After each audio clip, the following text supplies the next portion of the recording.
Our guest is here, and he's the reason why I'm like I am. No, I'm not admitting that he's my father or anything, but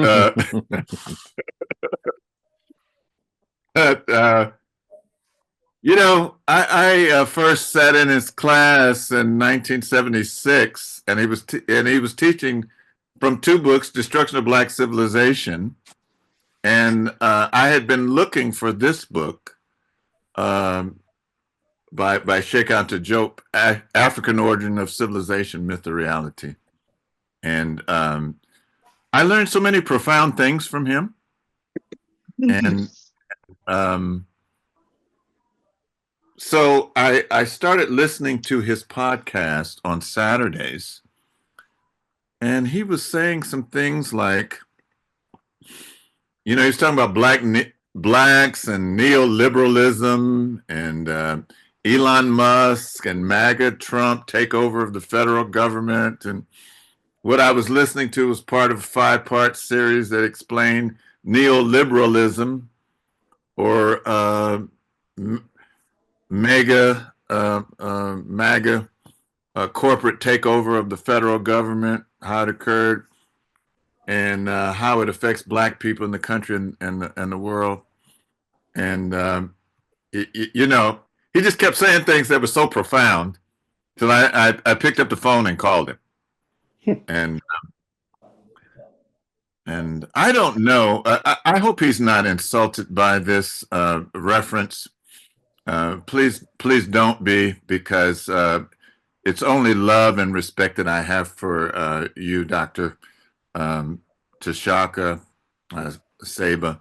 But do you remember the Warner Brothers, the old Warner Brothers cartoon where the big dog is walking around and the little dog is jumping around? Well, that's kind of like us. He's the big dog, and I'm running around. Hey, what about this? And he's like, nah. So anyway, I'm honored that he has agreed to come on our program again. I think the last time he was on was like three years ago, and he was talking about Malcolm. He's written so many great books regarding our people. My favorite one is The Return to the Divine Mother Principle of female and male equality. And that's actually one of my favorite books of his, but he's written several.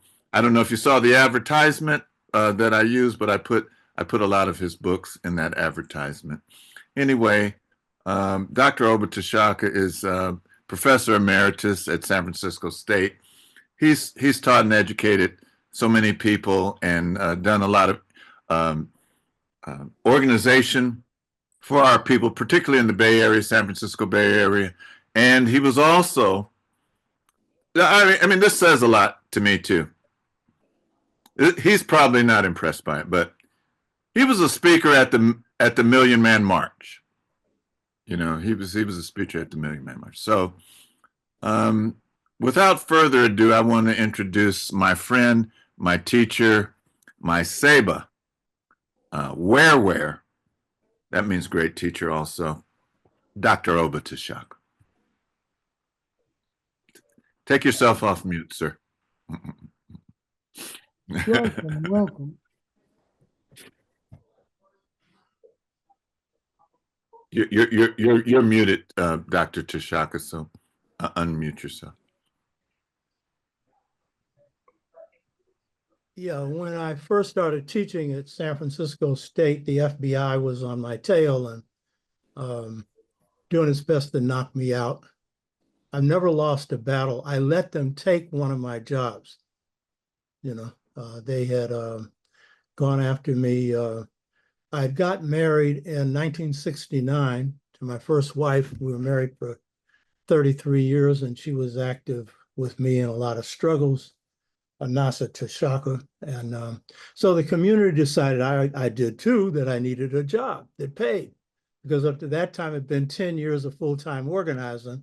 The pay had been the love of my people. And so one of the jobs I got was Ray Richardson got it for me. Ray and Julian Richardson were like two of my important teachers. Marcus Bookstore was the university for the Black community. And Julian Richardson was my teacher per se, and then Ray Richardson became so and taught me, Asa Hilliard, and Wade Nobles.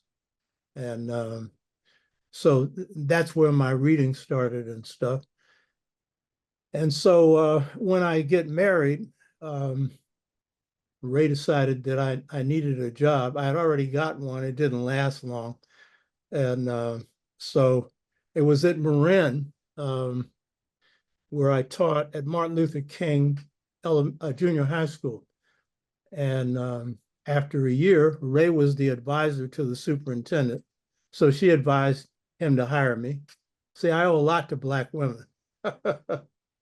Thank God she liked me. And so after a year, they were going to give me a provisional teaching credential because I didn't have one. So that's a temporary one. And then, you can go and get your regular one. And the FBI filed a report on me, a COINTELPRO, counterintelligence program. After that, they would try and kill me 3 times, one of which they tried to do my organization in. I'm a counterinsurgency specialist, ex-Marine, but I didn't learn nothing in the Marine Corps. I didn't learn this from the Marines. The Marines do the dirty. They don't really teach you how to overcome the dirty. I already knew how to shoot. I was in the Boy Scouts, you know what I mean? So, they do a 17-page report. It said that I shouldn't be given a position as a teacher because one of the aims of COINTELPRO was to separate militants from the youth. And so they had a special category of going after anybody that taught. And so I'm driving to Sacramento to hire a lawyer. And I would win because these were 17 misdemeanors in the Black freedom movement. I was going to win. I was going to hire me an NAACP lawyer that always won these fights. But then halfway to Sacramento, my spirit says no. Now you're going to see why I'm telling you about the spirit, because y'all know, y'all in Woze, you're in the spirit, huh? When the spirit talks to me, it never gives the reason. And I don't hear any voice either. It's a feeling. And so I knew. I turned around, went back home. So I let them have that because I could have won that.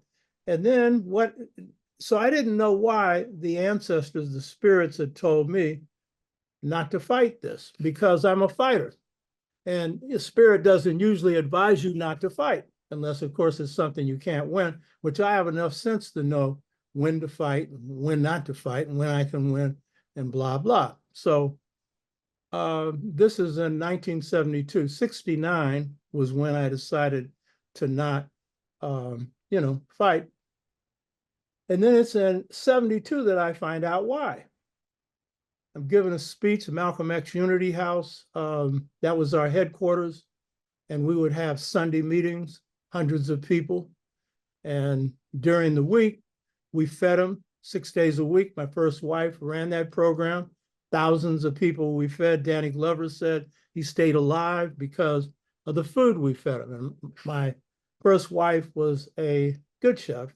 And of course, Pam, if you know her, she's a master chef. By the way, Brother Ustadi, who's in Woza, he loved my first wife. He liked a lot of things about her, but he really loved her cooking. Ustadi? And yes, so he asked me when I got my second wife, could she cook as good as Anassa? And I said, well, she's a chef. He discovered that she could, but there were certain dishes that Anassa could cook that nobody could cook as well. So I'm up here speaking, and so the guy comes up to me, his name was Njasani, and he said, you want to teach at San Francisco State? Well, here comes the sisters again. He was chair of Black Studies, but the people who were running it was Ray Richardson and Nansisi Kayu. And they had told him to hire me. Huh? So again, I owe a lot to my sister. So I found out the Spirit was telling me not to go for that because the Spirit knew that while I could teach at the elementary, junior high school, and I had run a preschool for a short period of time, my mother was a master teacher and ran a preschool for nearly 40 years, an academic preschool. That wasn't really what I was suited for. You know, I didn't know that. So I'm opening that to say that the Spirit is all powerful. And what I'm going to open this with is Spirit Talk. But first, I want to show you something. This is a picture on probably your right, the guy with the big natural, that's me. Next to him is my best friend, Kehinde Solowazi. And then in the middle, on the top, is Fanya McKinney with the natural. And below is Queen Mother Moore sitting at a table. And next to her is Chancellor Williams. Huh? I said, I got to show. Wow. Wow. I got to show this. Wow. And May Mallory. Chancellor Williams is the one with the light suit on, you know. And in the background, the guy with the red crown on, that's Ron Phillips, who was from the Pan-African Congress Movement of the United Kingdom, which Pan-African People's Organization aligned with, and the Pan-African Secretariat at the 6th Pan-African Congress. So this is a picture of the major organizers and participants in the State of the Race conferences organized by the Pan-African Secretariat that the Pan-African People's Organization set up, which I still chair. They let me chair it. I don't know why they keep letting me chair it. And Thabiti, Ustadi, many others are members. These State of the Race conferences pulled together over 1,000 Black people. It was the biggest conferences held in the 70s. And you had John Henry Clark, Chancellor Williams, even Minister Louis Farrakhan came and gave an Afrocentric speech because his second in command schooled him on that. So that's something I just wanted to share with you. My topic for today is where do we go from here in the post-Reconstruction era of a choice between two cultures? Where do we go from here in the post-Reconstruction era of a choice between two cultures? I'm saying this is an era that in many ways is like 1876, except we've been winning in this era. This era started in 1968, where the goals of the system is to take back the gains we made in the second Reconstruction. The first was where, in the Hayes-Tilden Compromise, they took away the right to vote and sealed us into sharecropping, which was new slavery. We've been in this second period since 1968, and we shouldn't be in a period where Trump is in office. We could have won this. This is not like 1876, where we didn't have the power to affect the outcome. So that's a whole nother story. And we're in a seesaw battle with these forces right now. And so this is like the period of 1876, but it ain't the same, because the US and the West has fallen as a global power. The United States is falling. It's in decline. And you have the rise of Asia, and you will soon have the rise of Africa. And the African in America has considerable power. We need to understand it better, but we've wielded it quite well. You know, our people have done quite well for a lot of reasons. So that's my topic, and this is an era of the choice between two cultures. Minister Akubilan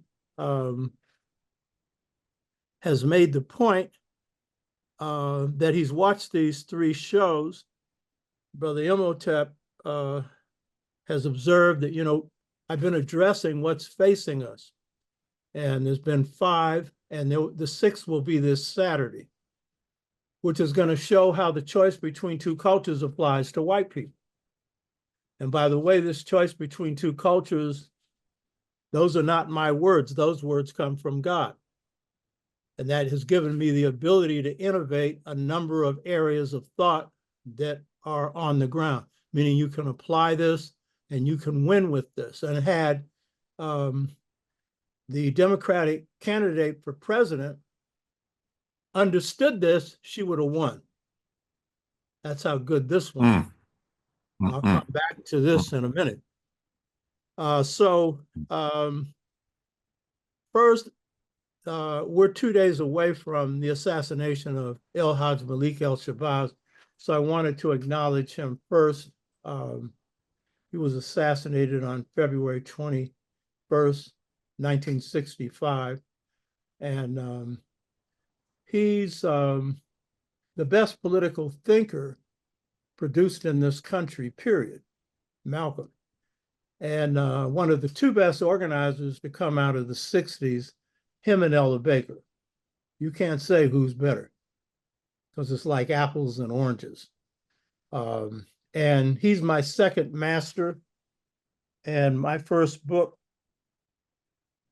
Political Legacy of Malcolm X, which took me, I don't know how long to write. It was my first book, was my attempt to let Malcolm speak for himself, since so many people had tried to redefine him. And what I would say is that Malcolm was a revolutionary. He was a Pan-Africanist and he was a nationalist. He believed in the unity of African people, and he loved African people. He loved humanity. But he was a revolutionary. And him and King, by the end of their lives, ended up in the same position, pretty much the same position. Both saying that the movement had to move from what was then called by the media civil rights. We never called it that. It was called the Black Freedom Movement, to a human rights movement. King had a more practical understanding of this than Malcolm. Malcolm wanted to take the U.S. before the World Court, the United Nations, and of course, he brought his case to the Organization of African Unity. And so he was out for indicting the United States, and kind of like his ambition to be a lawyer. He was taking the lawyerly stance, and that was interesting. But King had concluded that this movement had moved from civil rights to human rights because we had exhausted what we could get under the Constitution, the right to vote, to be restored to the status of citizenship, and a number of other things. But he concluded that the Constitution didn't give us human rights, which is a right to a roof over your head, the right to a job, the right to an education, and because he was a revolutionary, and King and Malcolm shared this, a right to live under a society that was structured along the lines of freedom, rather than vulturistic, racist, capitalist, imperialist lines, where the system is set up to suck your blood. And that's what you're seeing right now in the White House. It's blood sucking going on in the name of we're going to save money. And the only people that believe that are the MAGA people, who are going to find out their blood's going to be sucked more than anybody else's because there's more of their blood to be sucked.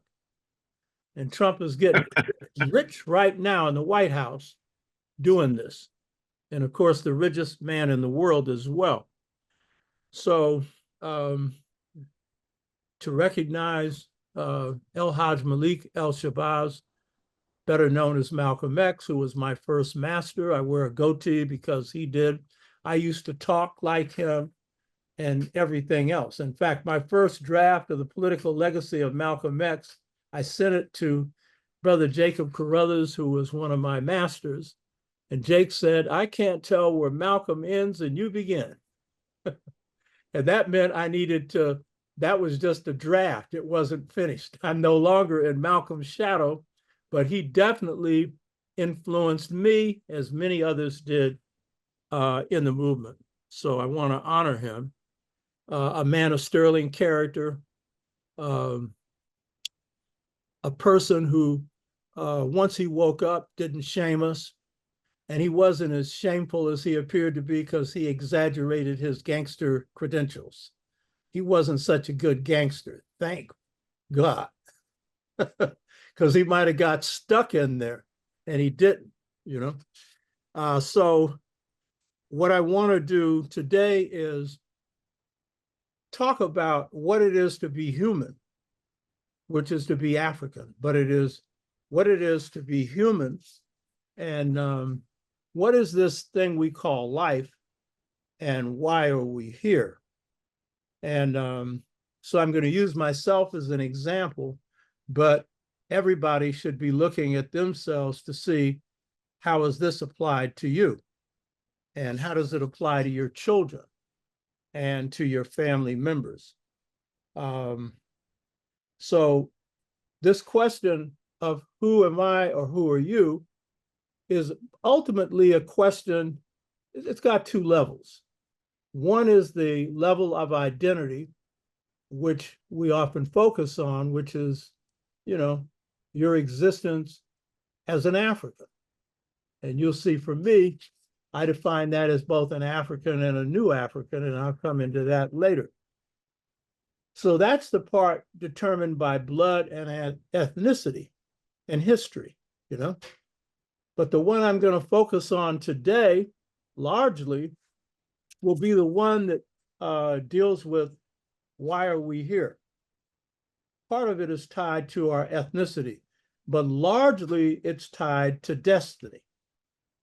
That is, why are we here and what is our purpose? And this applies to all human beings, not just to us. We get confused on this one because we get tied into religions, and religions give us their definition of why we're here. And I would make a distinction between, there's a lot of ways to distinguish religion and spirit systems. And so I could give you the technical definitions. I won't. I would just give you one that's real, the key. Religions are dictatorships, and they're dictatorships where God is telling you what to do. All religions do that. And you're subject to the will of God. And that is pure bull. You know what I mean? That is pure bull. Spirit systems, which we call spiritual, the correct term would be spirit systems, because there's no word for spiritual in any African language, because spiritual is a theory, it's a concept. Black people ain't so much into theories, you know. The Africans who embraced Christianity, for example, they embraced it after slavery on their own terms, and what it was that they worshiped was voodoo. That's what became the Black church. And the people who founded it, they were diviners. Du Bois intuited it. I've got the proof on it. He was right. He said that the leaders of Blacks were the healers of the sick, the comforter of the sorrowful, you know, the rude and rough leaders of the people, you know. And on every plantation, you had these people who would divine your future. And when enslaved Africans were asked, particularly in the WPA Work Project Administration interviews, where they were interviewed on their experiences of being enslaved, they all gave the same answer. So when Black people give you the same answer, they're putting the wool over you, you know. We're smart. And so they would say, we went to the diviner to prevent a whipping. Yeah, that's true. It's what you call the germ of truth. But what was the main reason they went to the diviner? It was to consult their destiny. You would say, what destiny does a slave have? A destiny to fight, a destiny to get free, a destiny to be the best human being you could be under those circumstances, a destiny to shape a culture, which is what we did in enslavement. You know, each circumstance dictates what you're going to do. And so when Frederick Douglass was advised by one of the wise people on the plantation not to run away because he said, the eagle will get you. That was something he saw. Fred didn't listen. He got caught. The eagle was the United States. But then he gave him other advice. He gave him a protective charm. And he said, as long as I've had one of these, no white man has laid their hands on me. And that's what inspired Frederick Douglass to fight and whip Covey, the slave breaker, for over 2 hours. It was something from Africa. But the main thing you get from Africa is this: who you are. No other people have this answer better than we do.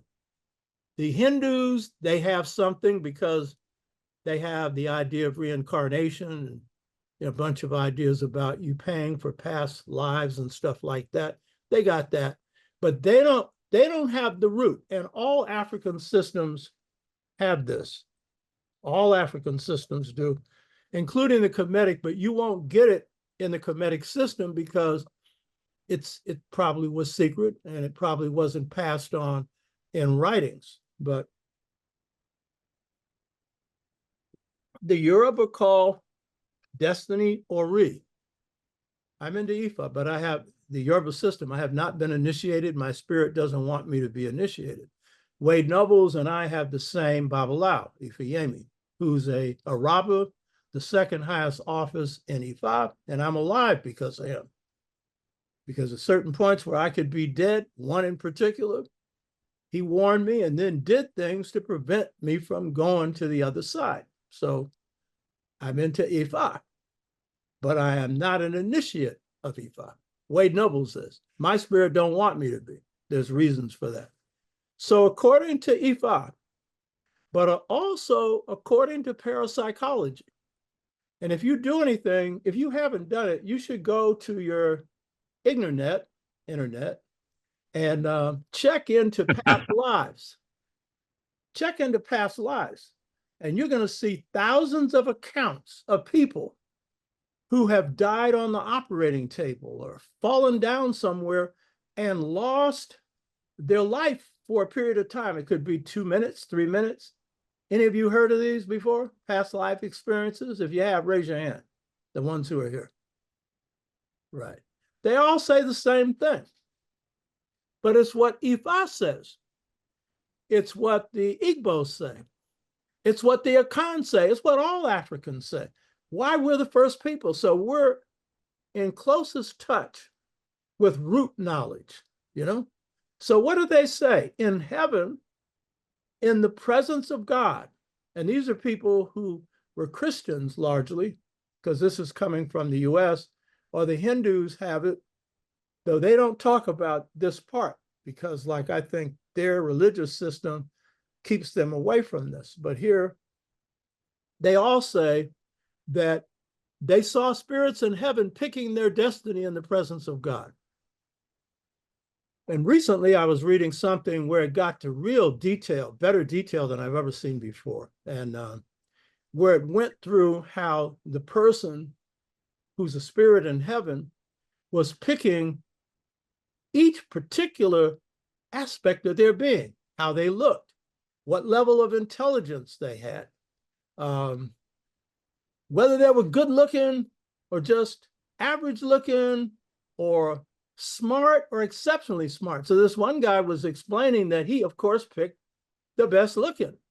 And then God would show him what the implications were. You could become a player. You could think that you're so sharp that everybody's going to fall for you. Now, there's ways to check that. I'm an astrologer, so I know that there are ways to pick certain things that will check you on that. But so when he got that, he said, well, okay, he didn't want to be the best looking. So he took something less good looking. And then he wanted to be a genius. And that's probably what most people want when they're in heaven. Oh, I want to be a genius. And then he showed this person that if you come in exceptionally smart, you're probably going to be exceptionally arrogant. So is that what you want?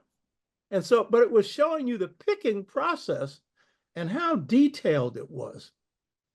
And then these parapsychologists say the same thing that the Europists say, that in heaven, you pick your destiny, you pick your parents, you pick your time of birth, you pick your strengths and weaknesses, you pick your trials in life. The one thing you don't pick is what you're going to do when you get here. That's the whole point of being here. It's called free will. So don't be telling me that God is dictating this. No, God is not. I know people that get frustrated over spirituality or religion because the world is so messed up. So they say, why did God let this happen? God didn't do this. It wasn't God that put us on the good ship, Jesus. You know, huh? That was white people. And it was some black people that conspired in doing it. Yes, yes. So yes. the fact is, that was free will. So in talking about the topic, where do we go from here in the post-Reconstruction era of a choice between two cultures, I first want to talk about how we choose who we are. And so you're going to say, oh yeah, but you chose to live during slavery? Huh? Well, is it that, or is it that you were choosing trials? Were you choosing a time where you could be tested? Because the real point of coming to Earth isn't just to express the gifts we have, but it's to undergo the trials of life that will test us in our weaknesses. And the greatest lessons we learn in life are from the worst experiences in life. Those are the greatest teachers. I see a look like, really? I can say that my greatest growth has come through the greatest trials, because we come in here with gifts. So I got mine, you got yours. So you're able to do that. Well, that's what resides within you. But what about those things you can't do? What about those things you don't know? That's why you're here, more than anything, to use the gifts to propel you on your life course and to make a contribution to humanity. But the main reason you're here is to grow. I asked Pam, my wife, you know, she's a member of WOZA. Y'all know Pam? Yes. Quite a lady. I had so many different things I was looking for in a lady. I met her in London after speaking the 60th anniversary of the 5th Pan-African Congress, because I chaired the political committee to the 6th Pan-African Congress. The last home I stayed in was hers, you know? And I wasn't looking, but I was looking at that time, but I wasn't in London looking. But I had laid out a laundry list of what I wanted in a woman. I had learned, because my biggest lessons have come in the area of relationships. That's where I wasn't so strong, huh? And I had already gone through trials to overcome some of my weaknesses. I was strong on the masculine and weak on the feminine, which a lot of people say, yeah, that's brothers, that's men. No, mine was different. Some things that the average person would easily solve, that wasn't me. That was things I had to learn. 33-year marriage, that was a classroom. I learned a lot. Introspection for 5 years, 3 months a year. I went out and camped out and looked at myself 3 months a year for 5 years. I'm an astrologer. So I knew that I had this as a weakness. And then it's when I undergo this transformation, I start writing the mother principle. The mother principle is the completion of my quest, which was the imbalance of male and female. And as a result of what I learned through the beautiful light that I won't go on through here, it gave me the formula for just societies. It was a completion of my weaknesses. Strong on the masculine, weak on the feminine. But the book, Return to the African Mother Principle of Male and Female Equality, is a statement of that, and it comes from God. And it's really the basis for just societies. I'm not going into that today. So what I'm saying is that destiny is really the deal when it comes to why we are here. I'm finishing a book on Seba and Sodiah, And it's dealing with how we master the inner light within. And I've been working on it now 30 years. It'll be out this year. And I interviewed 6 masters for this: John Henry Clarke, Theophilo Benga. Some I didn't interview. It was indirectly studying them: Ella Baker, Amilcar Cabral, and others. And myself, because I went through this, you can't explain this unless you went through it. And so this is a system that replaces the teaching system of the West that you call pedagogy, but this is much bigger than pedagogy. Pedagogy is a system for instruction in the classroom. This is much bigger because the biggest classroom is the cosmos. The biggest teacher is God, you know, and everything in life is a learning experience, everything in life. So the key thing about destiny is when we pick our destiny in heaven, our gifts, our strengths, our weaknesses, our parents, and by the way, those are agreements that were made much earlier with your parents. They may have been children in another lifetime. It may have flipped, but they have agreed to this. They don't remember it. And most of the time when you come to earth, you don't remember it either. And so the big test in life is when the cosmic classroom door opens. And that's when we have the opportunity to fulfill what we said we wanted to do in heaven. And that's when we really get tested on our strengths and weaknesses. And that's when we can make our contribution to humanity, you know? So you've seen Kendrick Lamar and his beautiful performance at the Super Bowl. Kendrick talks about how he saw, and this white boy, but he saw Eminem performing, and he said, how did he do that? And then he was a stutterer, but he was a straight A student, a little guy, 5'4". And he gets a teacher that exposes him to poetry.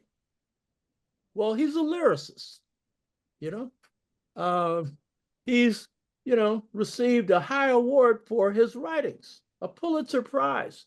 What rapper, or for that matter, what jazz musician or anybody else has received a Pulitzer Prize? It doesn't mean they weren't entitled to it. They should have. In fact, the indigenous poetry of America is Native American and New African or African American. And the blues is the basis for the basic poetry of this country other than Native American poetry. But the point is, when he got exposed to that poetry, it helped him to handle his stuttering, but he recognized something. This was a destiny choice he made in heaven. This teacher, that was no accident.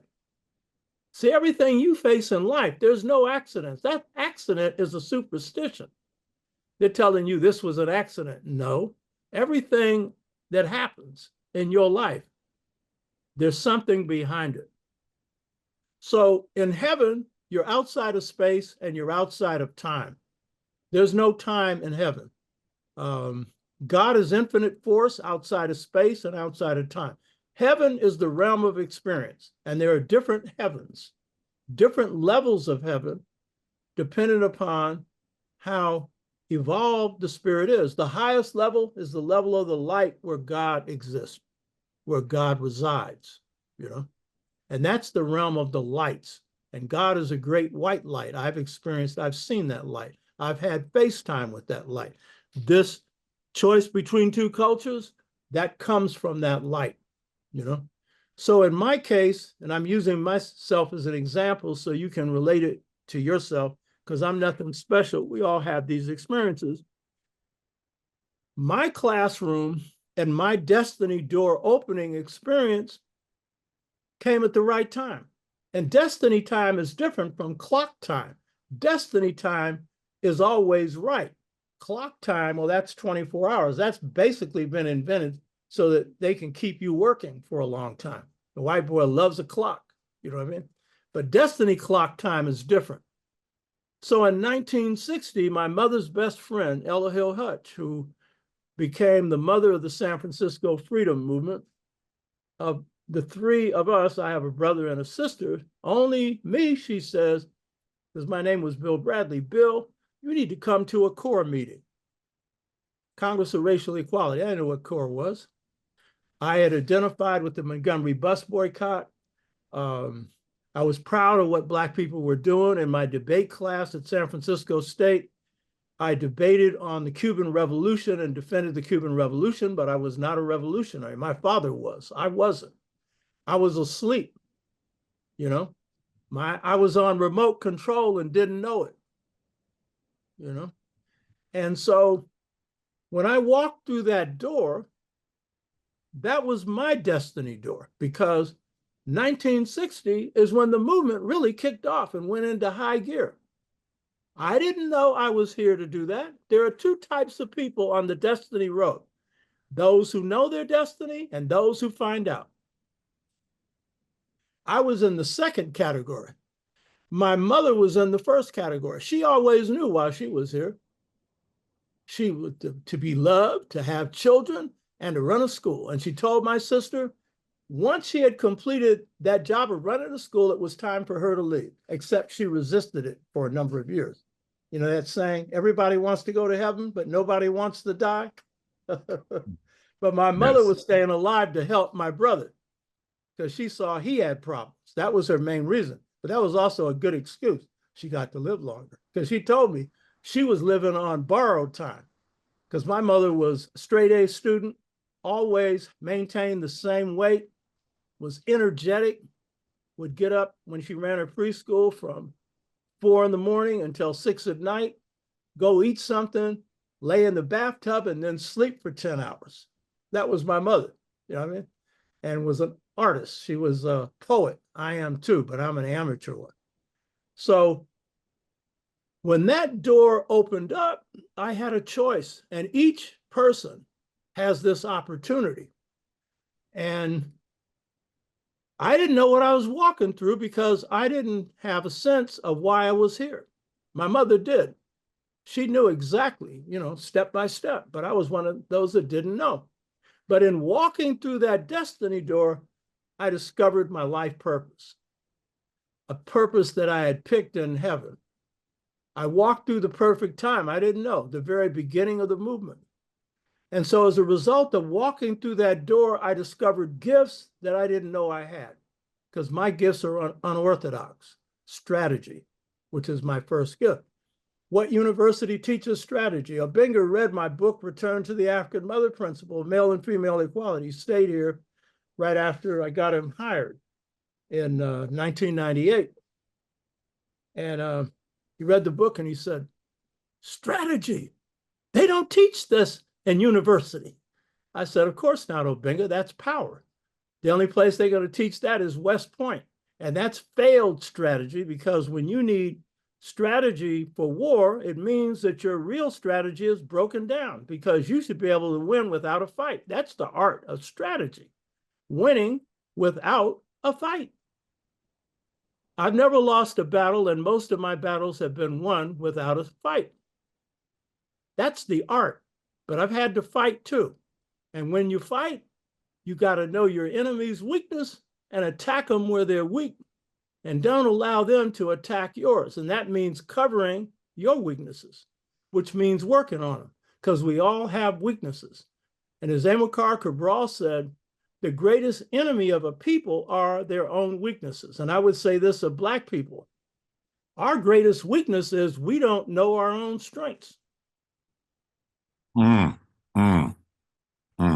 That's our biggest weakness. We're into this woe is white supremacy talk. I don't use that talk anymore. Yeah, in the past, white supremacy, I would call that slavery was an example of white supremacy. You know what I mean? I don't use that term anymore. I mean, my size 13 has led to victories all my life, but that ain't why. They're not supreme in the world anymore. Quit talking that talk. I got high blood pressure because of, you know, white supremacy. A bad heart because of white supremacy. Now, you ain't taking care of your health. That's why. And you know what the healthiest thing to do when you're oppressed is kick your enemies behind. And I don't mean physically, though that's fine. I don't mean that. That's the healthiest thing. That's one reason why I'm healthy. Losing ain't good for your health. Y'all are finding that out right now with Donald the Trump, the chump. He shouldn't be in office. You know what I mean? 5 to 6 million people didn't vote. And it's the first time I heard some black people talking about, I ain't voting this time. How stupid can you get? Don't you realize your numbers outnumber theirs? You have an opportunity, as Malcolm said, they can put you in the White House or the doghouse. You had the opportunity to stick them in the doghouse. You hear me? And I ain't just blaming us because we were intelligent. 87% of our people did what was right. The Latinos went stupid. 54% of their men voting for him, and now they're being sent out of the country. Huh? You know what I mean? Huh? Talking about, I'm the good Latino. You all come out of the Mexicans and the other Latinos, you come out of Spanish structured systems. And in the case of the Mexican, you're part Indian, part African, and part Spanish. The best part of you is the African, and it is the Native American part. Right behind me, I have a picture of one of the greatest revolutionaries in the history of the world. And I did a show on this using Malcolm X's speech, Message to the Grassroots, to explore 3 revolutions: the Chinese Revolution and the Mexican Revolution. Those were real revolutions. And the Russian Revolution, and actually I talked about the American one because Malcolm did, those weren't revolutions. They were not. They were coup d'etats where people seized power at the top. But the Mexicans had a rumble for 10 years. And it was one of the best revolutions. You see anybody studying that? And Emiliano Zapata was one of the greatest leaders that the world has produced. His grandmother was African, came from the state of Morelos. And his vision came out of African and Native American culture, communalism, the right to share the air, land, and water. Bill Clinton destroyed that. And how many Negroes have run behind Bill Clinton talking about he was the greatest president? Really, he's the one that took your welfare, and had Negroes talking about, well, I don't like welfare either. Yeah, that's only because you didn't need it. Corporations get welfare, and they're taking all your tax dollars. You hear me? All of it. It goes into the defense budget. And now they're out to take Social Security. They're out to take Medicaid and Medicare. They're out to take food stamps. They're out to take those supplements that, cut down on your rent. They're out to take all of it. Where is it going to go? In their pockets. In their pockets. So the thing is, when, we're dealing with this issue of destiny and choice, while we pick our destiny in heaven, we make our choices here. And we all make some wrong choices. That's also how you learn. And none of us coming in here, I've never lost a battle. So when it comes to strategy, I haven't made any mistakes, but in life, I've made numerous ones, like everybody else. And that's where you really learn. You know what I mean? Huh? So this is real key. And what's interesting in terms of the time in which I chose to walk through that destiny door, not knowing what was on the other side, but listening to myself, spirits, it would seem to be all right. And once I got in, your common sense dictates, and I saw this is an important movement. And so as a result of that, then I was able to discover my purpose in life. So who I am now is shaped by that decision. That is the key point. So for 65 years, I've been engaged in battles, in scholarship, in spiritual work. 65 years, no let up, 24/7. That's me. Once I get into something, it's total. You know what I mean? That's me. We have a saying in Africa, to know the truth, you must be the truth. The African way of learning is being what you learn. It's not just prating it out and talking it. So in Kemet, speak truth, do truth, that is really telling you that's the path to being whatever you were put here to be. Because each of us have our own truths. You know what I mean? If you're an artist, you've got your own truth. You know, if you're a scientist, you've got your own truth. If you're an athlete, like Serena Williams, boy, that crip dance walk. That was super bad. Bad beyond belief. I mean, that whole thing that the brother did, it was 13 minutes, choreographed, carefully laid out, exclamation points all over the place, and double, triple, and quadruple meanings in every little thing he did. You know, Brother Lamar, I take my hat off to you. That was pure beauty. And it's also telling you that these younger people have got some stuff going. For those of us who think they've lost it, Black Lives Matter didn't lose it. Without them, Trump would have been in office in 2020, along with George Floyd and Breonna Taylor and COVID. But having action on the ground was key. And it was these young people, largely sisters, who were orchestrating that because they were coming out of our culture, a democratic culture grounded in freedom. So in a choice between two cultures, that's key. Now, for me, I'm three things. I'm a spirit, scholar, warrior. That's me. That was a process of becoming. And so for me, when I joined the Black Freedom Movement, little did I know that I'd be in it for a lifetime. But little did I know the first one I joined was the most important one I would be engaged in my whole life. Because I've been in many movements and they have been important in my life and in the lives of others. But it was the San Francisco Freedom, Black Power, Black Freedom movement that was the most important. And I want to say, most of you don't know 2 cents about it. It was the mother movement of all the movements in the Bay Area. I want to point this out. The greatest movements were in the South, led by King, by the Student Nonviolent Coordinating Committee, and CORE, the group I was in, Congress of Racial Equality. The greatest victories were there. Without that, there would have been no Northern movement. And they basically ended what was legal slavery through Birmingham and Selma. I was a March Marshal in Selma. I was arrested there, but I was just a marshal.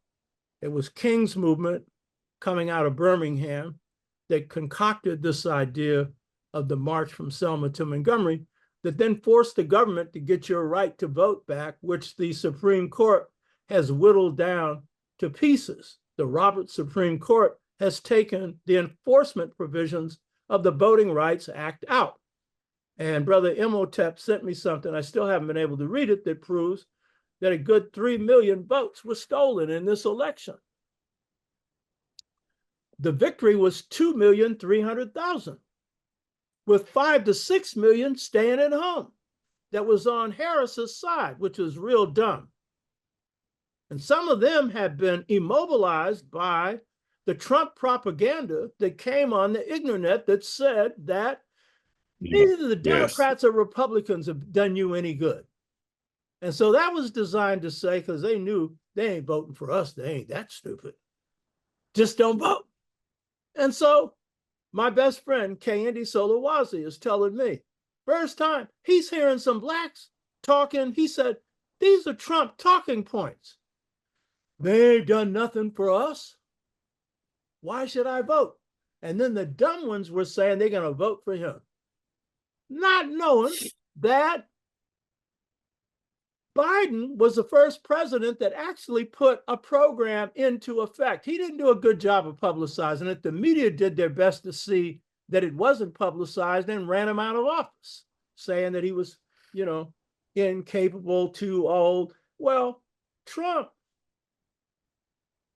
doesn't have a brain. He doesn't know anything. He's absolutely empty. And I'm not saying this to make fun of anybody. The boy don't know nothing. All this tearing up of the federal government, Trump is what you call stupid. Here's the definition of stupid. There's a lot of definitions. I did a show on stupid. of these five, that was one of them. Stupid. It's very hard to talk about stupid. So one thing that characterizes stupid is when you do something and don't think about the consequences of what you do before you do it. These are Trump's words. I'm going to do this and let's see what happens. Huh? So they're tearing the government up right now.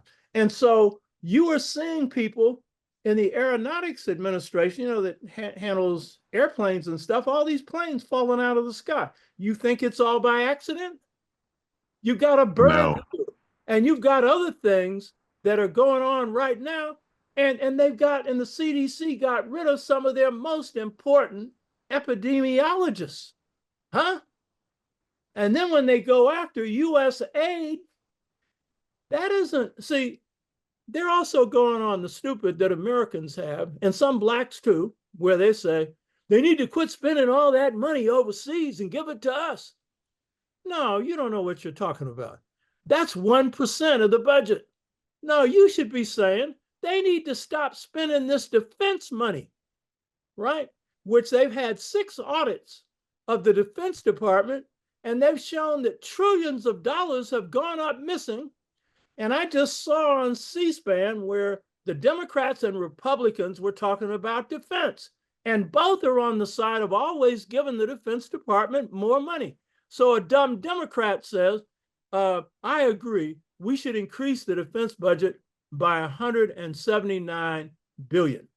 But then they think they're slick. They say, but we want another $179 billion for social programs. He didn't say that's what it was for, but that's what it was for. Well, that isn't how you do that. You come in and say, if you want your $179 billion, then you're going to have to give me this for that, because it's going to take 60 votes to pass this budget to begin with. And you ain't got 60. Huh? They gave away the store without even trying. So we have some people, to this day, I hear it among our own people. Well, yeah, you know, they're going after US aid. Well, yeah, they spend too much money. They're 1% of the budget. By the way, when they knocked out welfare, that was less than 1% of the budget. And guess what Clinton did? He went and put more money into the defense budget. He wasn't about saving money. He was about appeasing the racist whites, which he was one of, by saying, I'll be hard on blacks while at the same time they'll vote for me because I'll grin them to death. I'll put them in all the unimportant cabinet positions possible. He's the worst president black people have had other than Trump. Huh? So going back to this, in my case, when I'm picking my destiny, walk through that door, I'm discovering my purposes. And over time, as we all do, we have gifts, but they evolve, they develop over time. And so I'm a spirit, scholar, warrior. But the spirit part of it gets developed more through time. The warrior comes first, the scholarship comes second. Spirit is always in there, but the real teachings that will come from spirit evolve as I grow and develop. And as I experience trials in life, the ones that I've just referred to most in male-female relationships, in my relationships, those were the real trying and testing things that really led to my greatest spiritual insights. So the Black freedom movement, on the one hand, the San Francisco one is the most important in the North. Why? We're the only ones that defeated an entire economic power structure for jobs. We're the only one that organized the total Black community, 45,000 block by block. The only time that's been done is by Denmark Vesey when he organized his rebellion in South Carolina. Power among Black people is in the people. Power for white people is in institutions. So if you don't organize Black people at the grassroots level, you don't really have power. Harold Washington, when he was mayor of Chicago, Blacks had the opportunity, because then it was over 1 million Blacks in Chicago. Now it's 600,000. Then, now it's 600,000 now, Had they organized a block system underneath them, it wouldn't have mattered if he croaked the next minute. Blacks would have power. That's how the Irish ran Chicago, except I'm not talking an Irish machine. So that movement has been my palette, meaning I'm an artist.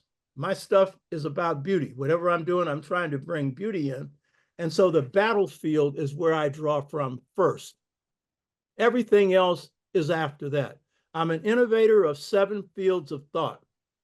3 of them come from experience, 4 of them come from God.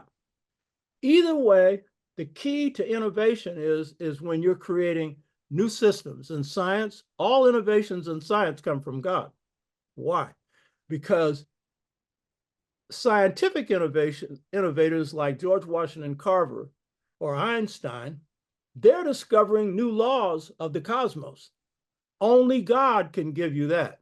You need to know the basic stuff to access that.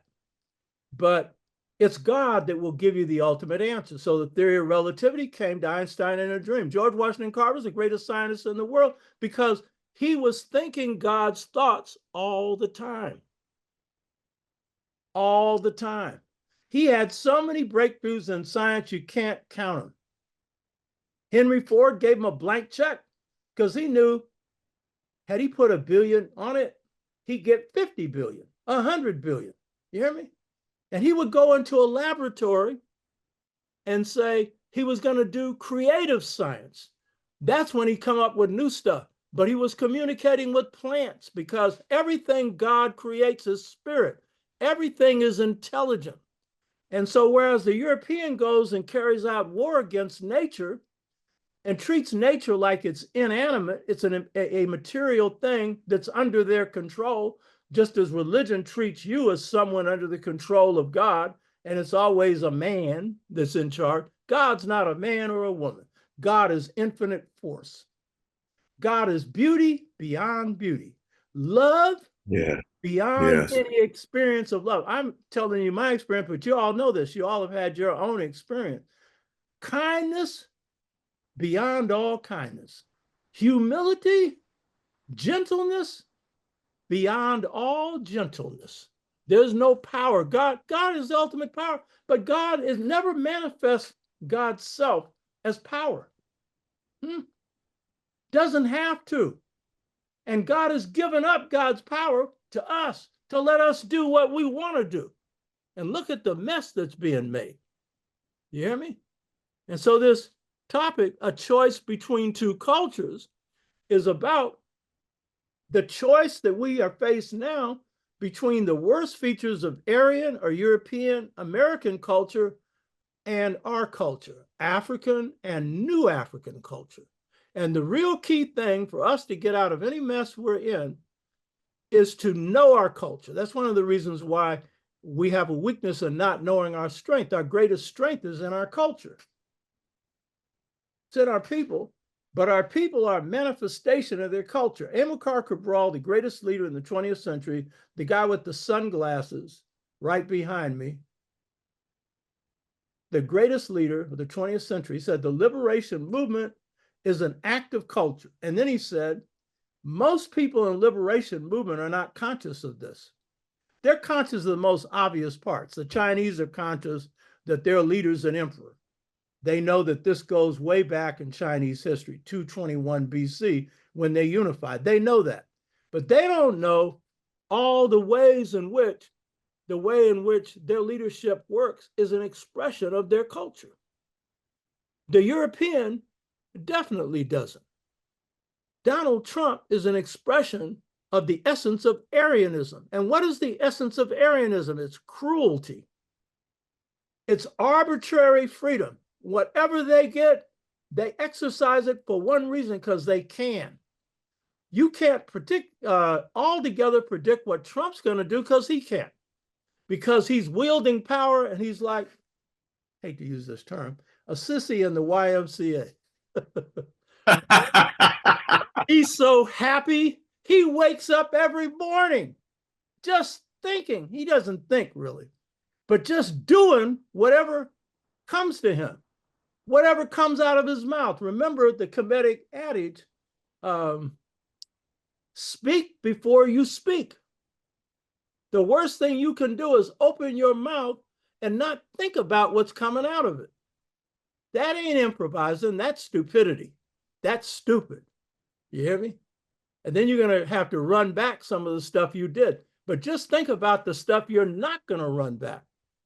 You hear me? So that's what we're faced with. So a choice between two cultures, whatever we do now, we have to draw from the best of our culture, from the best, ancient and modern. The new African, you know, here in Woze, you all are dealing with Kemet and you're dealing with ancient African civilization, the spirituality that comes out of it. That's important.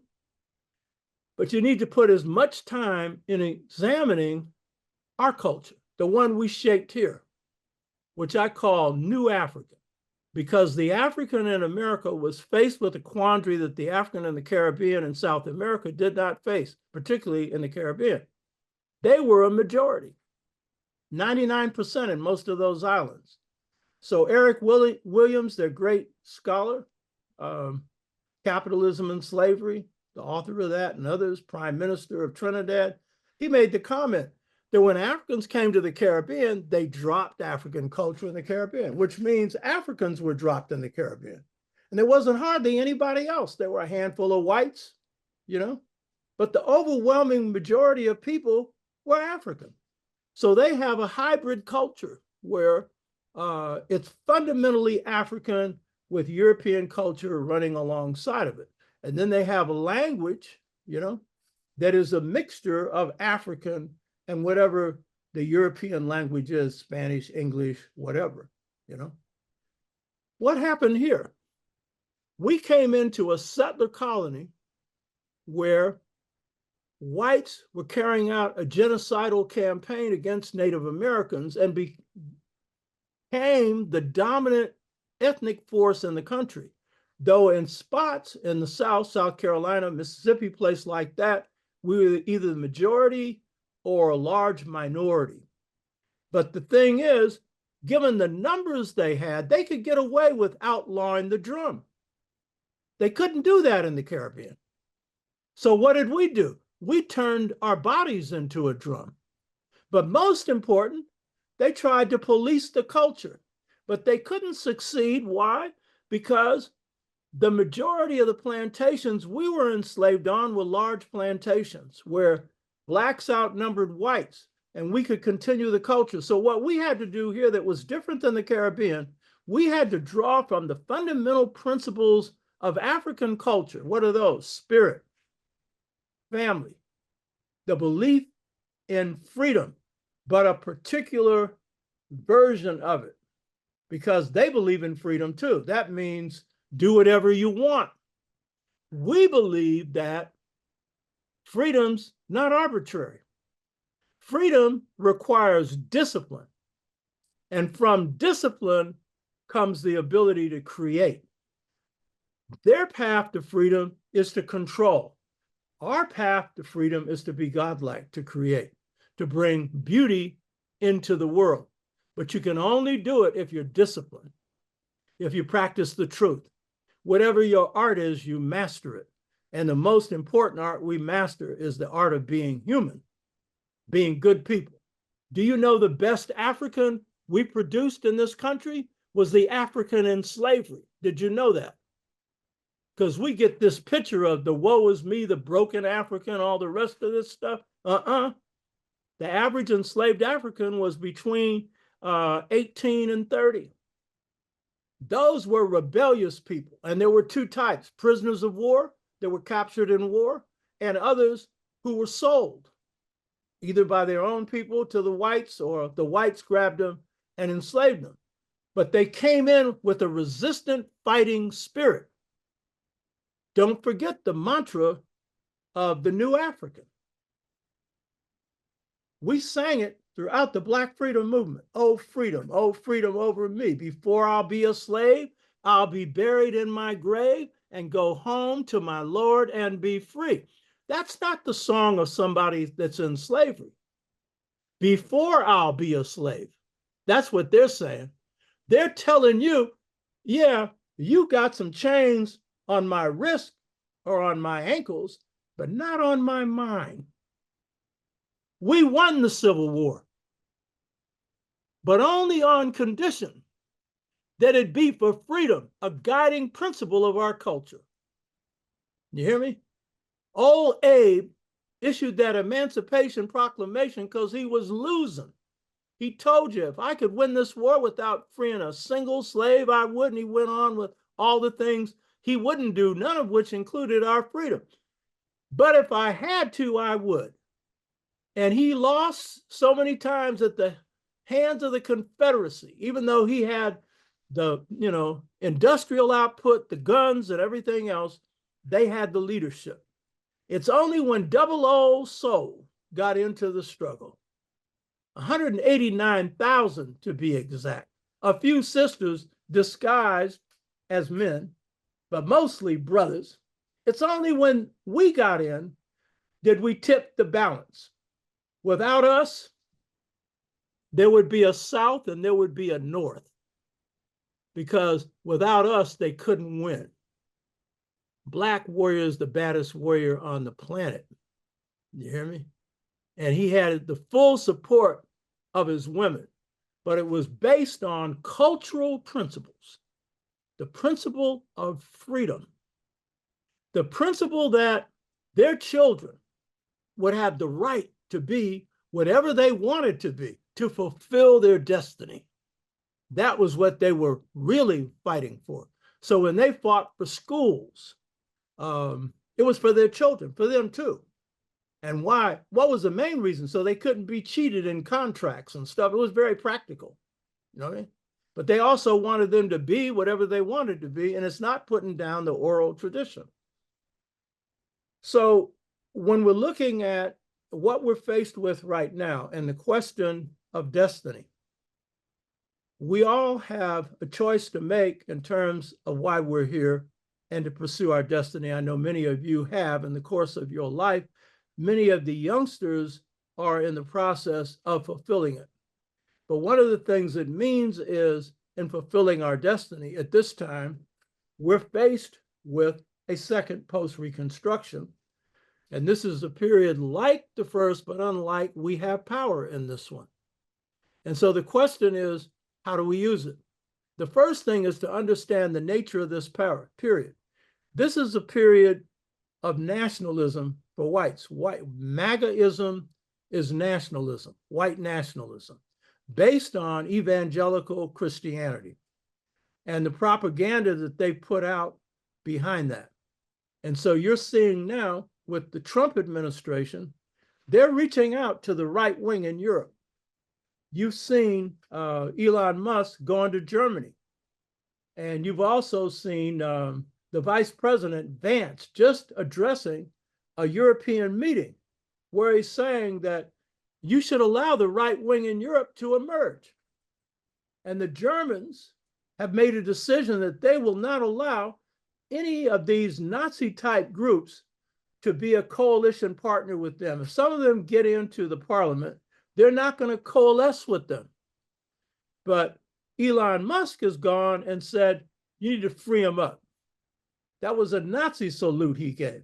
He's from South Africa. This is the same guy who's up there lying, telling Trump that blacks have taken all the land from whites, and which they should have. What's wrong with that? It's our land. But it hadn't happened. Yeah. And then Trump talking about he ain't providing no aid to South Africa until they light up on what they hadn't done. All you have to do is tell Trump something that happened, and it happened. You understand? So what you're seeing is a white nationalism centered around MAGA in this country, and at the same time spreading throughout Europe. The government in Italy is run by the right wing. The prime minister of France just beat back an attempt by the right wing to control the government. And then instead of putting into office a socialist, he put a conservative in. So he's in the middle of a struggle right now. And the British, they have a system where labor has come to power and finally defeated the conservatives.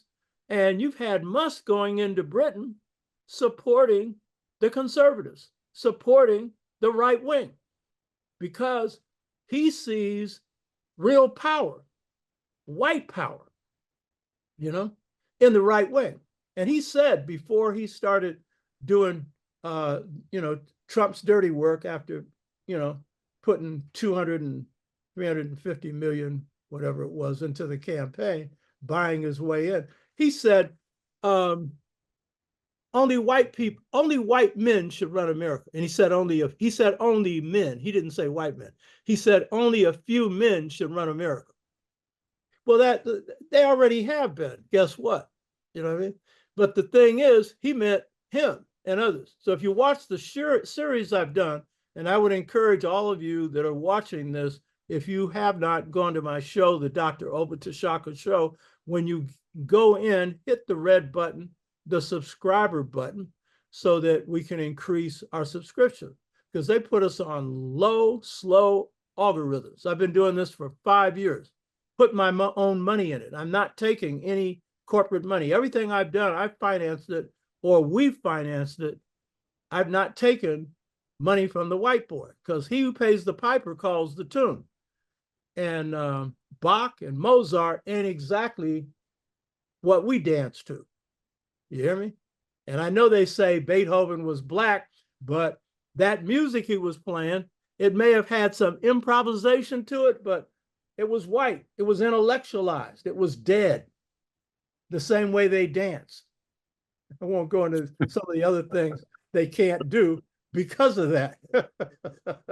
And that's what usually messes us up, is when we come to their institutions and we learn how not to feel. And that goes all the way to not fighting, except with our mouth. And usually it's compromised, because they've been telling us to be reasonable. Or as Dr. Tashaka, we are scheduled to end at 6:30. I'm going to ask. I'm going to stop. No, just let me. If you're willing, and if everybody on this program is willing, we can go on after 6:30, and perhaps you'll allow time for Q&A. Yeah, and because I know that people want to. I'm seeing a lot of thumbs up. I'm seeing a lot of good things in the chat. I like what Sebastian put here. He said, Baba Tashaka is spitting real knowledge. And I think he speaks for all of us in this. I've gotten a lot of good comments on here, and everybody is excited. I'm so glad that I was inspired by the Spirit to reach out to you to come to us this evening. So I just wanted to say that, and sorry, I hope I didn't stop your train of thought. No, that's fine. But somebody just put in, Queen Sheila put in, teach Baba Tashaka, tell it. So go ahead, man. Okay. Yeah, so what I want to do is just put a framework for what we're dealing with right now, and then just talk about some general areas of what needs to be done, because no one's got the answer to this one, because this is too big for any one person to say, oh, you do this and it's all solved. No, it ain't, you know? And by the way, I think that a lot of what Trump is doing is going to promote the more rapid decline of the United States. And I'm a revolutionary, see, so as paraphrasing Malcolm, what makes them sad makes me glad. But blacks will say, but it can fall on us. Yeah, because some of us fell for it, it's falling on us. So you got to decide how you disassociate yourself from this.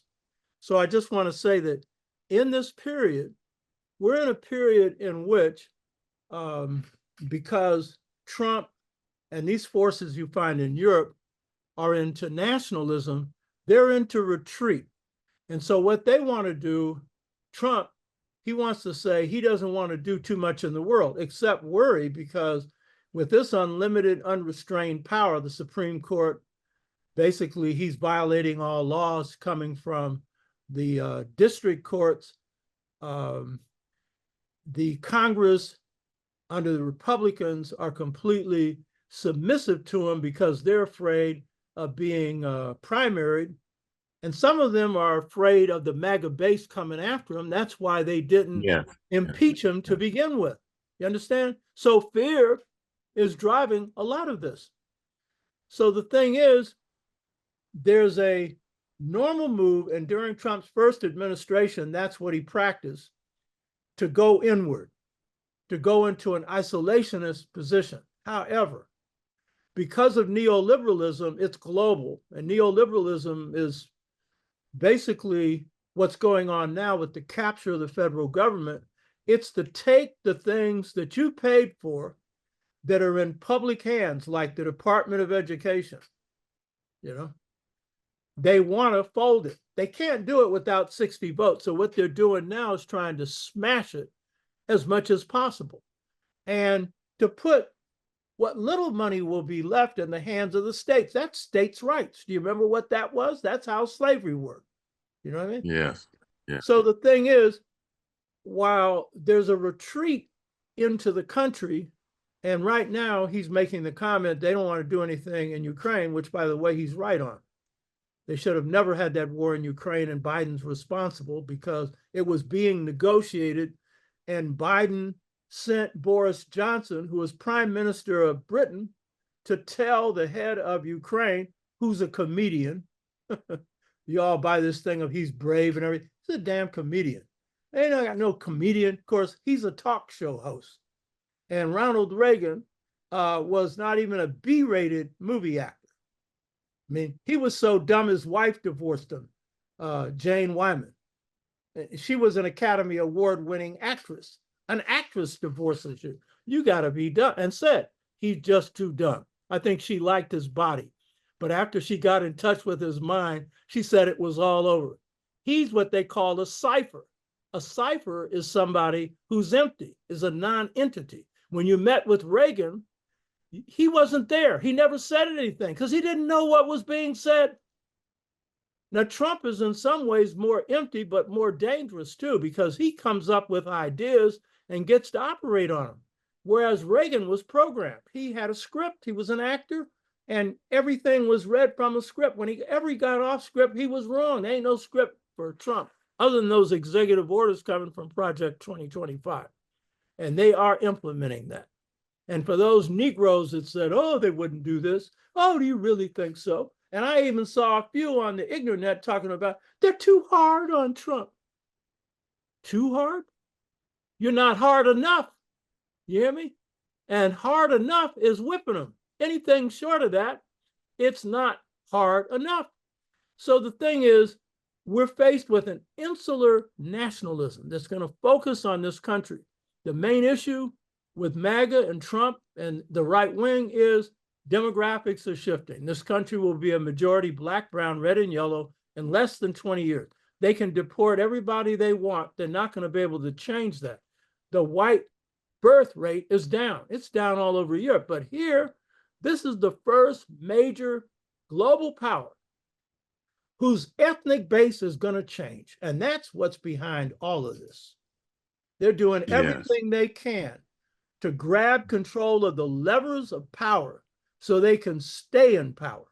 That House of Representatives should not be Republican, but they gerrymander it so much that they've got a fake majority. And if you're not careful, they could win the midterms if they keep their base on their side. The problem is what they're doing is hurting their base. You got farmers screaming right now because all that money that they told Trump to unleash in spending has not been unleashed. So farmers are not getting their stuff. That's Trump's base. The rural white vote is part of his base. And then they're earmarking, going in, trying to get everything on your taxes, on Social Security, because sooner or later, they're coming after Social Security. And if they're smart, they won't do it in their first phase, because they will then rile up their white MAGA base against them. They'll try and do it later if they're smart, because as some of them have said that are doing the cutting, we need to take our time with this and get people to go along with this. You know what I mean?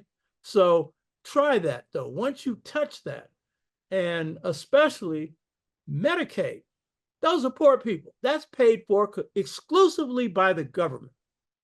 You hear me? And by the way, I pointed this out in one of my shows. Social Security only reason why it could be considered for cuts is it's treated by everybody, Democrats, Republicans, and the mass media, as an entitlement. And you know darn well entitlement means something the government paid for and gave to you, therefore they could take it back. What's the problem with that? That's your money. And it's the biggest amount of money in the federal budget. Huh? Why did they put it or treat it as an entitlement and treat it as though it's an expense in the budget? Technically, I pointed this out in a previous show, and I hope you go back and watch all 5 of these shows, because I'm laying a foundation for what you need to know to effectively fight these people. They call it an entitlement and treat it as a cost item because when they cut the check, the government's paying for it. But it's your money they're paying it with. You get the trick? Huh? And this is the effort of the right wing to end what's left of the New Deal. And that is the only thing that people have in this country. And why did they set up Social Security just based on your money? The government should be matching that money. They're not. It's just your money. And right now, Elon Musk is getting the names of all of that, all those people, so they can target, even before they do cuts. Target, just like they get your tax information. Target. And to do what? He doesn't even know. He's like Trump on this one. Whatever they want to do. That's their definition of freedom. So the thing is, we need to understand that when nationalism becomes insular, and in this particular case, it's got a mass base, and that mass base is MAGA. 74, 75 million, 2,300,000 short of the election, but 6, 7, 8 million short in a base. Their numbers are smaller than the people opposed to them. And had the Democrats run right, they would have won. I sent a letter to Kamala Harris advising her on this. I led the movement that politicized her mother and father. You know what I mean? And basically told her, even though you've walked on water with that campaign, it looked real good, you're going to lose unless you address the pain of the people. And that's not just black people. That's black, brown, red, and yellow. Just wrapping yourself around the flag, I know why you did that. I'm not knocking it, you know. So you black girl running for president, you know. So you're saying I'm an American, blah, blah. I believe in the system just like you. But this is not mourning in America. This is pain in America. And you better be addressing the pain. And so, you know, I ran down a series of strategies and stuff. And I doubt if she even saw the letter, but Biden knew this. That's why he came up with his infrastructure. That's why he came up with his reindustrialization, his CHIPS Act, and his Pro-Environment Act. That's why he did it. That's why he won. Because he got enough of those whites to be convinced he was going to do something. Because that's how Trump got in the White House, by speaking to the pain, but he's a fake populist, not dealing with the pain. And right now he's just getting super rich off of them. And they are right now silent, though some of them are starting to scream, because they think that this is DEI. This is diversity, equity, and inclusion. These are these inferior blacks who are taking advantage of us. That's what they think. When in fact, the major beneficiary of affirmative action was white women. And guess who they went after first? It was a 4-star white Coast Guard female general. Not only removed her, took her out of the house, had no place to sleep. Because white nationalism is anti-female, but white women, the majority of them support it. That was Kamala's mistake of thinking that she could get Miss Cheney and people like that, and white women would slip in and vote against their husband. Don't you realize that Trump represents their daddy, their grandfather? Yeah, he's abusive, and their husbands. Yeah, so you think they're going to turn? Yeah, you wasting your time. So in terms of what do we do? One, we got to understand what time this is. And we better understand with insular nationalism, whites are going to get violent. You better understand that. You up here praying to God, praise the Lord and pass some ammunition. You better be prepared to take care of your black behinds. So that's the first thing that needs to happen. And we've got groups running around, parading around with guns and stuff. That's nice, but you know, that ain't how it works. They got right-wing militias all over the country. And Trump just got through freeing a whole bunch of them, you know, through the yes. attempt to overthrow the government. Freed all of them. And you got some of them, you know, like the Proud Boys, the head of which was a black man who was a FBI informant, by the way. Did you know that? No. He lost his position when they revealed that. You know what I mean? Torrio, you know, they are talking about going after the people who did them wrong. You mean the people that put you in jail for 25 years that you deserved? Trump let them all out. It's like opening up the nut house. And I don't mean to play with mental illness. Mental illness is serious, but you should have a place where you can care for mentally ill people. They've been left on the streets. That's what's opened up now. And they're on the streets now. You understand? So the first thing you better understand is that is part of what you're going to be dealing with. So in organizing, you better be prepared for it. We need to know this culture, this new African culture, as much as we know African culture.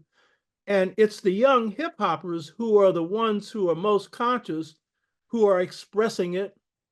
And they are giving us an example of what it is. It's the All Black Lives Matter that I think is no longer alive as a viable force, that again showed that the youth had mastered the culture enough that they drew from Ella Baker's playbook and went into group-centered leadership. Some of them, like my former, well, not a student, but I had an influence over, the major organizer in Black Lives Matter is a sister named Melina Abdullah. She was chair of Black Studies at Cal State, Los Angeles, and was a student at Richard Navy's classroom. Richard Navy's had the only Black Studies department in a high school at Berkeley High. She was influenced by that. She was influenced by the Black Panther Party. But others in there, some of these real brilliant young sisters who framed out of Ferguson and the murder of Black men, Black Lives Matter. Brilliant. That took Trump out. You hear me? That's not a force anymore. But the point is that the hip hop generation could come up with that is a sign that there's a lot good going on with this generation. And this is the generation that is going to face the major challenge with what's going on right now, as well as us who can support them in any way we can, offer whatever advice we can. So what we have to do is organize. We have to rebuild extended family communities. And the extended family was weakened by drugs being put in our communities. We got to rebuild those. And we need models for rebuilding them. I don't have time to go into this, but my twin lineal model is the model. That is Dr. Shaka. Yeah. We have a hand up, and I see. Okay, what I'm going to do is wrap up and then bring them on. I'm just about finished, and then bring them on. All right. Give me 3 or 4 minutes. So twin lineal families is like the key paradigm for rebuilding families. And this has been the essence of our family culture.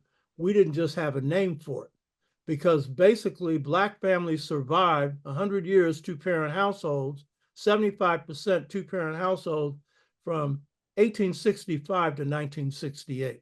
The fragmentation of two-parent households have only come since the forces of deindustrialization, redevelopment, prison industrial complex, a lot of other things have hit our community, but mainly violence that has created a wedge between the young and the old.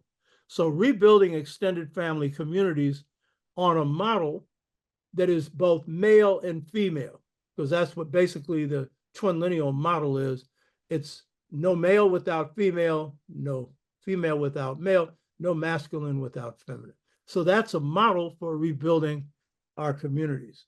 We have to work on our health and get the health together and quit blaming other people for your bad health. Yeah, we're stressed, but the fact is that if we go in and really take care of ourselves, then we can do a lot better. A trying time or a crisis is both a bad time where bad things are happening, and it's an opportune time. This is a time for us to clean house. This is the time for us to do, as some of our people say, mow better. This is the time to go back to the best of our past to make a better future. So that's it. Hotep. Thank you so much.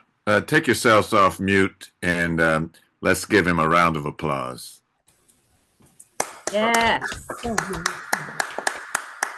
Thank you, Baba. Well done as always. Yes. Thank you, Baba. Monte. Ashe. All right. Thank you. Thank you. I see Sister Tony. She sparked up when you mentioned Mr. Davies at Berkeley High. She's a graduate of Berkeley High. All right. Brother Tony, Sebastian, go ahead with your question. Baba Tashaka, thank you very much for laying out that plan for us. Real quick, when you were making that trip to Sacramento to look for that lawyer, was he by any chance Nathaniel Colley? No, it was another lawyer, but it wasn't him. You know. Okay. And the next thing is you mentioned the Trump propaganda. In 1992, you came up to Carol's bookstore, and I purchased your newly released leadership books at that time. And you go in depth of speaking of propaganda in the second part of that. The propaganda we're dealing with now in terms of the media and social media, what can you say as it relates to that propaganda and how we can best help to equip our youngsters that are tapped into that so 24/7? Yeah, well, the shows that I've done, and this last show last week focused on that, and I was dealing with how neoliberalism, which most of our people don't even know what it is, has undermined our community. And neoliberalism, or a man named Friedman, Milton Friedman, who was an economic advisor to Reagan, and basically comes up with the idea that markets rule everything. And that's all you need. Just let the markets do their thing. Now, that idea collapsed in 2008 when the economy collapsed, because markets means that greedy people who have all the wealth get to do whatever they want to do. And what happened when the economy collapsed in 2008, because the previous administrations, Democratic and Republican, had freed the economy of all checks. And so under Roosevelt's New Deal, there was a check on banking. It was called the Glass-Steagall Act. Under that act, banks could not go and play with your money in the market. They still can't without your permission. But now they've been given permission because Clinton ended the Glass-Steagall Act. And even when Obama comes in, he doesn't restore it. They have some minor things they do to try and put corporations under control. So neoliberalism is based on this idea that the markets will take care of everything, and the water will rise so that everybody's boat will float. That's called trickle-down economics. That's bull.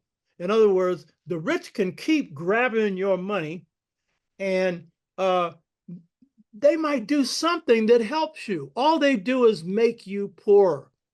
So what's happened with propaganda is the major propaganda that's been dangerous for our people. My last show, you should go watch it, for our churches, for our community organizations, for our youth, is this idea that materialism is the most important thing. Money is the most important thing. You understand? And there's a section of hip hoppers, the major ones, who bought into this, right? And, who are supporters of Trump. Most of them too smart to get up publicly and say it, like 50 Cent. They offered him $5 million to speak at the Madison Square Garden thing, where he, went up and, had a lot of people of color. That was mainly white. But he's made it clear that he supports Trump. Shaq O'Neal talking about he likes his tax cut. Okay, take it and oppose him. Why are you supporting him? He said, well, he didn't say righteous, but he's a good man. And in fact, Shaq O'Neal bought, I think, a $130,000 car for his wedding, Trump's wedding present to his current wife. He didn't give it to him, though, so he ain't that stupid. He keeps the car at his house and says if Trump wants to drive it, he can drive it. Huh? So one of the reasons that you saw the black vote, which remained high, 87% of blacks supported Kamala Harris and opposed Trump. 92% of sisters.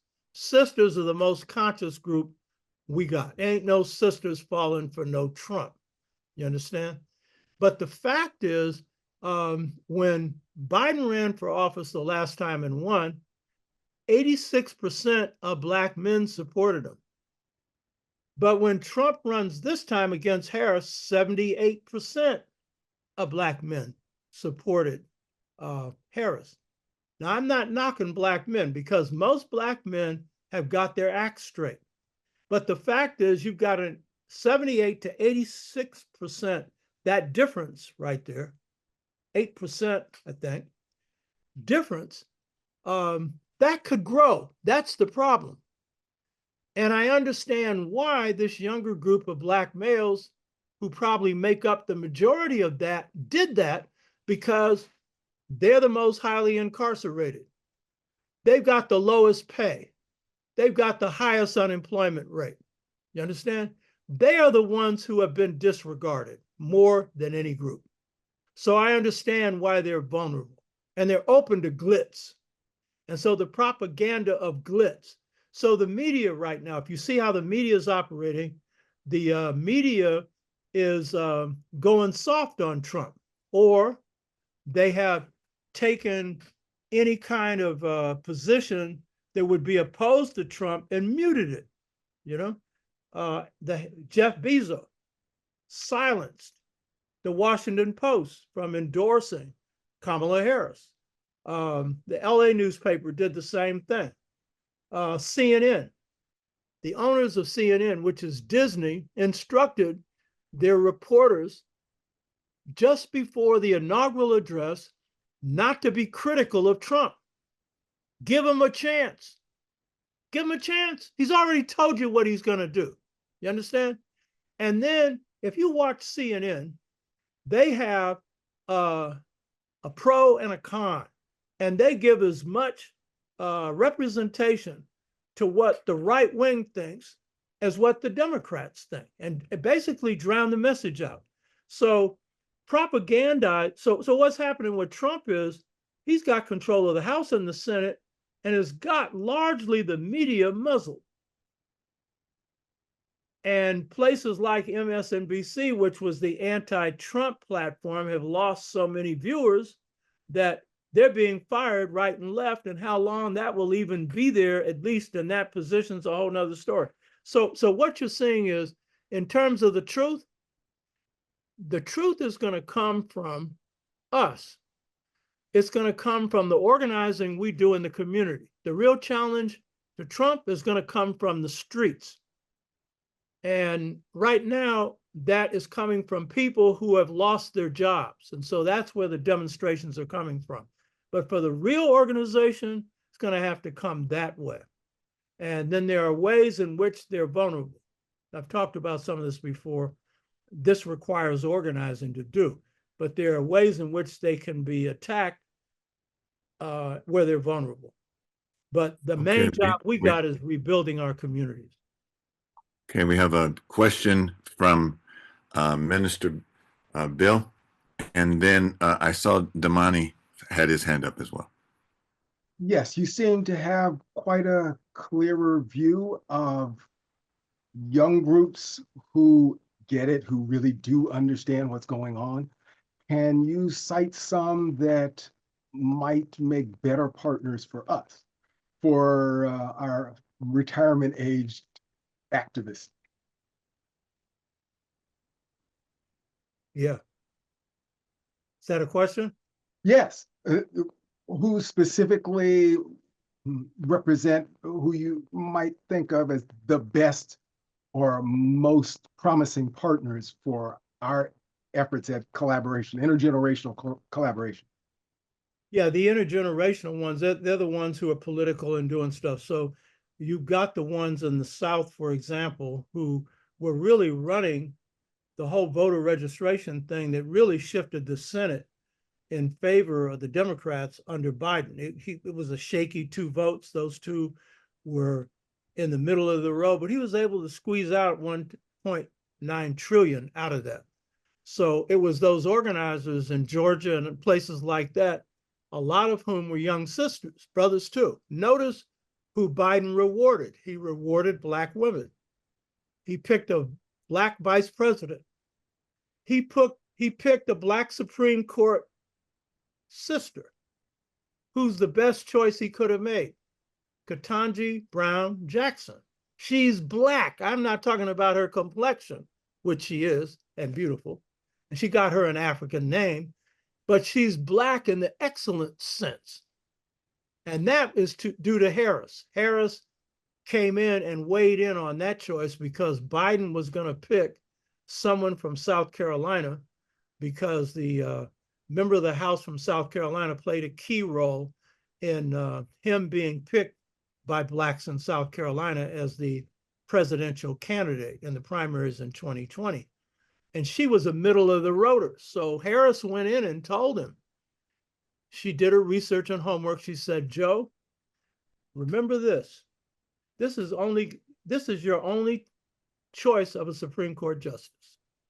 And you want this to be something you're proud of.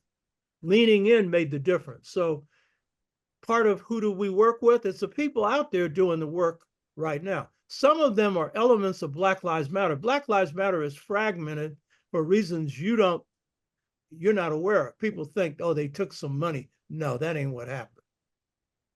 So elements of them, but it's the activists, young people, some of whom will step forward under this crisis, some of whom have been organizing all along. Along with that is we need a coalition of groups in the Black community that will move. And so one of them is in the Black church. See, the Black nationalists is super hard on the Black church. And most of them ain't in no African spirituality either. But, they're down on the Black church. But for example, the Progressive Baptist Convention, that's a group that can be organized behind this, because there are things that we have to do that's going to take people power. So there are elements like this. There are progressive Black churches. I have contacts with a lot of them around the country. These are churches with 5,000, 10,000 members. These are not the, money-hungry churches. These are churches doing something for people. So you need those. Community organizations, there are elements of groups around the country that have been doing organizing for a long time. And some of these are young people. And some of these young people are good at economics. Most Blacks who have organized in my generation are broke, and they have no sense of how to build an economic base. And they're proud of it because they think, because they're really Christians in disguise. Poverty is strength and all this stuff. but you've got some young people who are really good with economic development. That's a part of it. So there are groupings in the Black community, and they will come together. They have to be brought together, but that's going to be at the grassroots level. That's where the change has got to happen. But the big work for grassroots organizers is rebuilding families and communities. And then out of that, economic institutions. That's the real job, and others as well. And so information, education is real key. Coming from the youth, coming from us. All right. Thank you, Minister Bill, for that question. We have a question in the chat. How can we access your show? You just go to Dr. Dr. and then OBA and then TSHAKA show, Dr. Oba Tashaka show, and it will come up. It's on YouTube and it's on Facebook. It comes on every Saturday at 10 in the morning, but you can catch it anytime you want to. We've done about 233, 234 shows. We did some reruns last year, but we also did new ones. But most of these are new shows. They've been all carefully researched. Dr. Obenga was on one. James Smalls has been on a few. But basically, it's been dealing with ancient African history, African-American history, African and African-American culture, political issues, but we deal with timely issues. So we've been focusing on what's been happening with MAGA and Trump because it's a timely issue. And so, yeah, all you have to do is hit that and come in. And if you can, make a donation to the show. I put over $50,000 out of my pocket into these shows, and I'm not going to continue to do that. I have a sense of self-interest. So there's a certain point where I say, So people are becoming more consistent in donating. It ain't going to me. Brother Cinnabar is the person I pay, which when you lost Cinnabar, you all really lost a good technician. Do y'all know that? Stop saying it. Yeah, Cinnabar yeah, is good. you're right. You're right. You're right. Yeah. Yeah. So he's you're been right. a life. In fact, his business is called Lifesaver, and for good reason, because I'll say, Lifesaver, I got a problem, and Cinnabar is right there. So he's helped me out. And then I got other people who are technically more advanced than him who have donated their services. I got a brother named Ugawa who started on the show when he was 38. He's been on it for 4 going on 5 years. And he is now becoming a co-administrator for the show. And well read, read some stuff I haven't read. Comes from good parents, you know what I mean? The younger generation. That's why I did the show. I ain't doing the show to talk to my group alone. That's talking to the choir. Did it to talk to young people and the elders. And we've got viewers in South Africa, in Kenya, in Ghana, in different parts of Africa. We've got them in Europe. And of course, the biggest base is right here. So, and we have viewers starting at age 25. And that's been the key thing.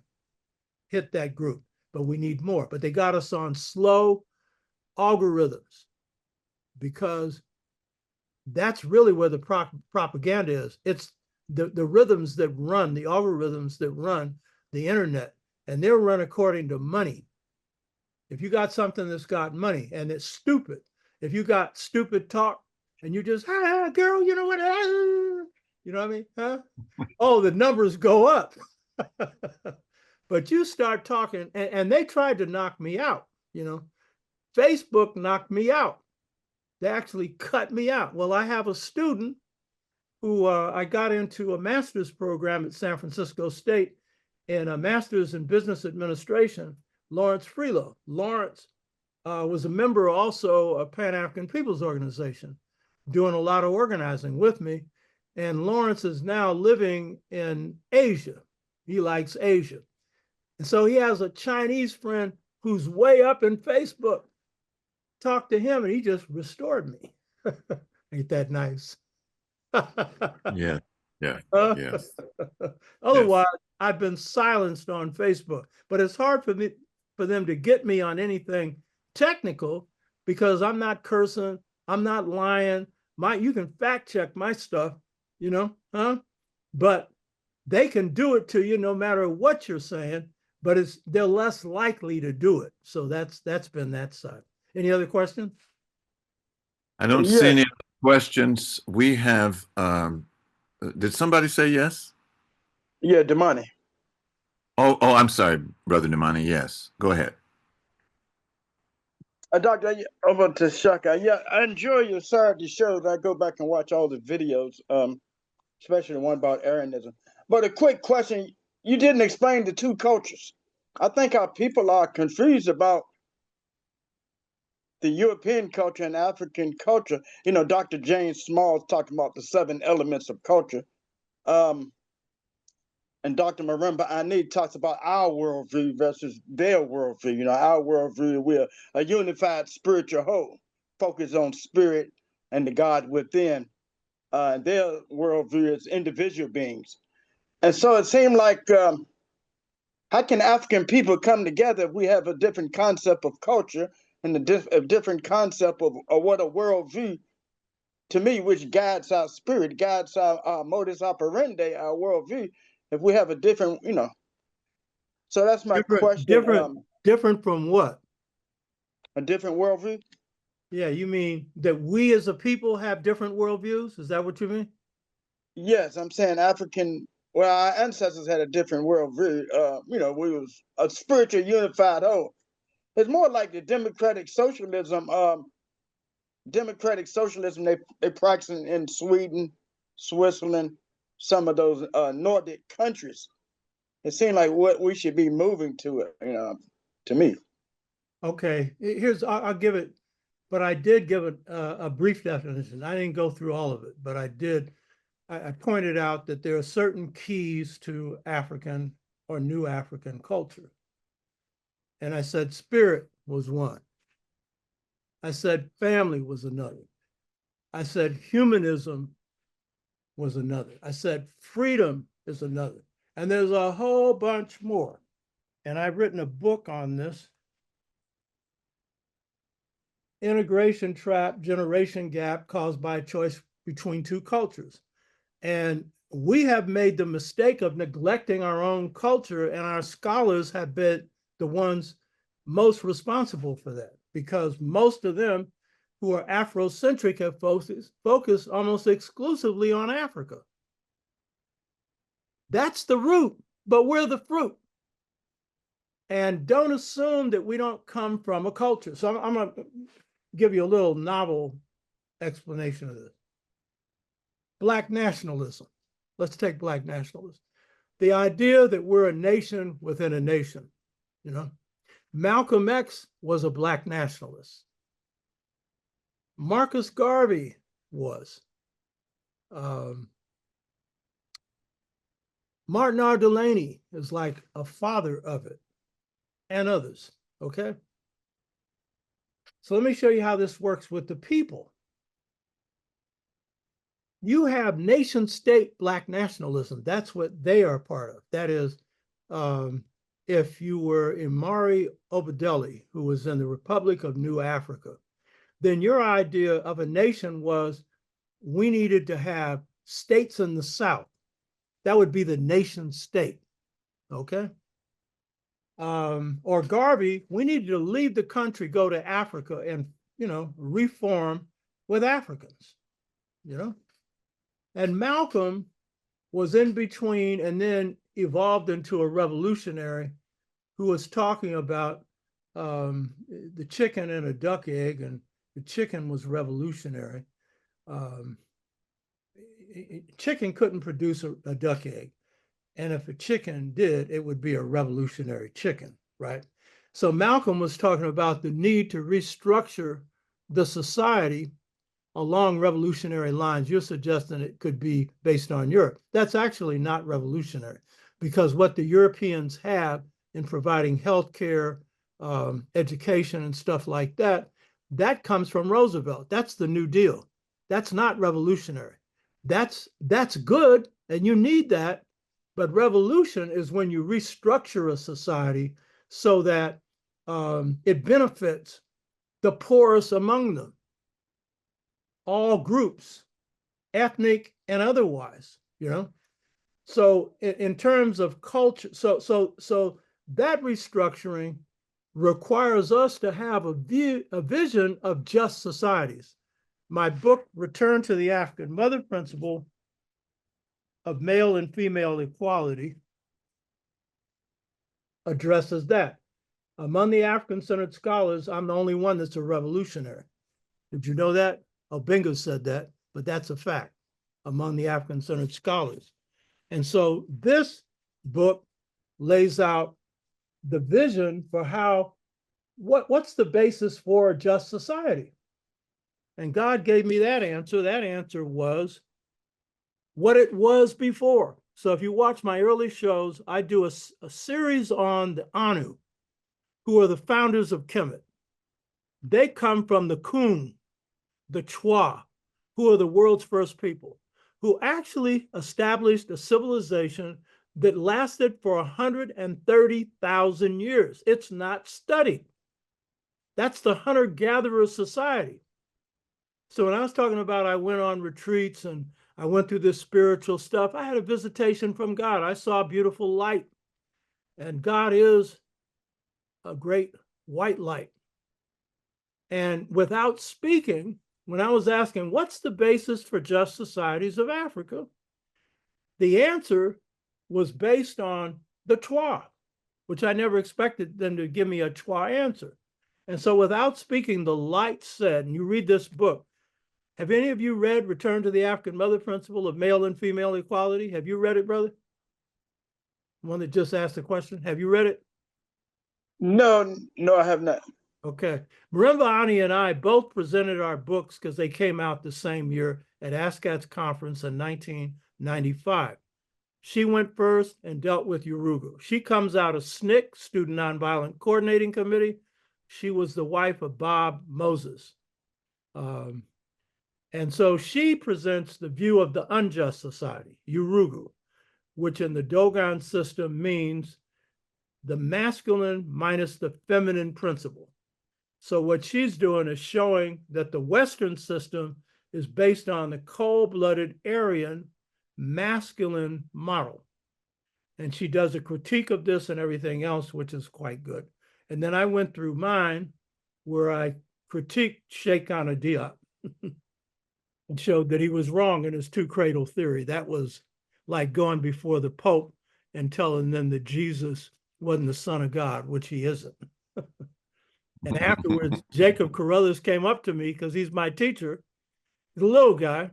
He's a great man. He came up to me the next morning, and I'm looking down at him because he had read the manuscript. He had given me critiques. I had tightened it up based on some of his critiques. And he said, what you said yesterday. And then he did about 10 varies, was very, he has this deep voice.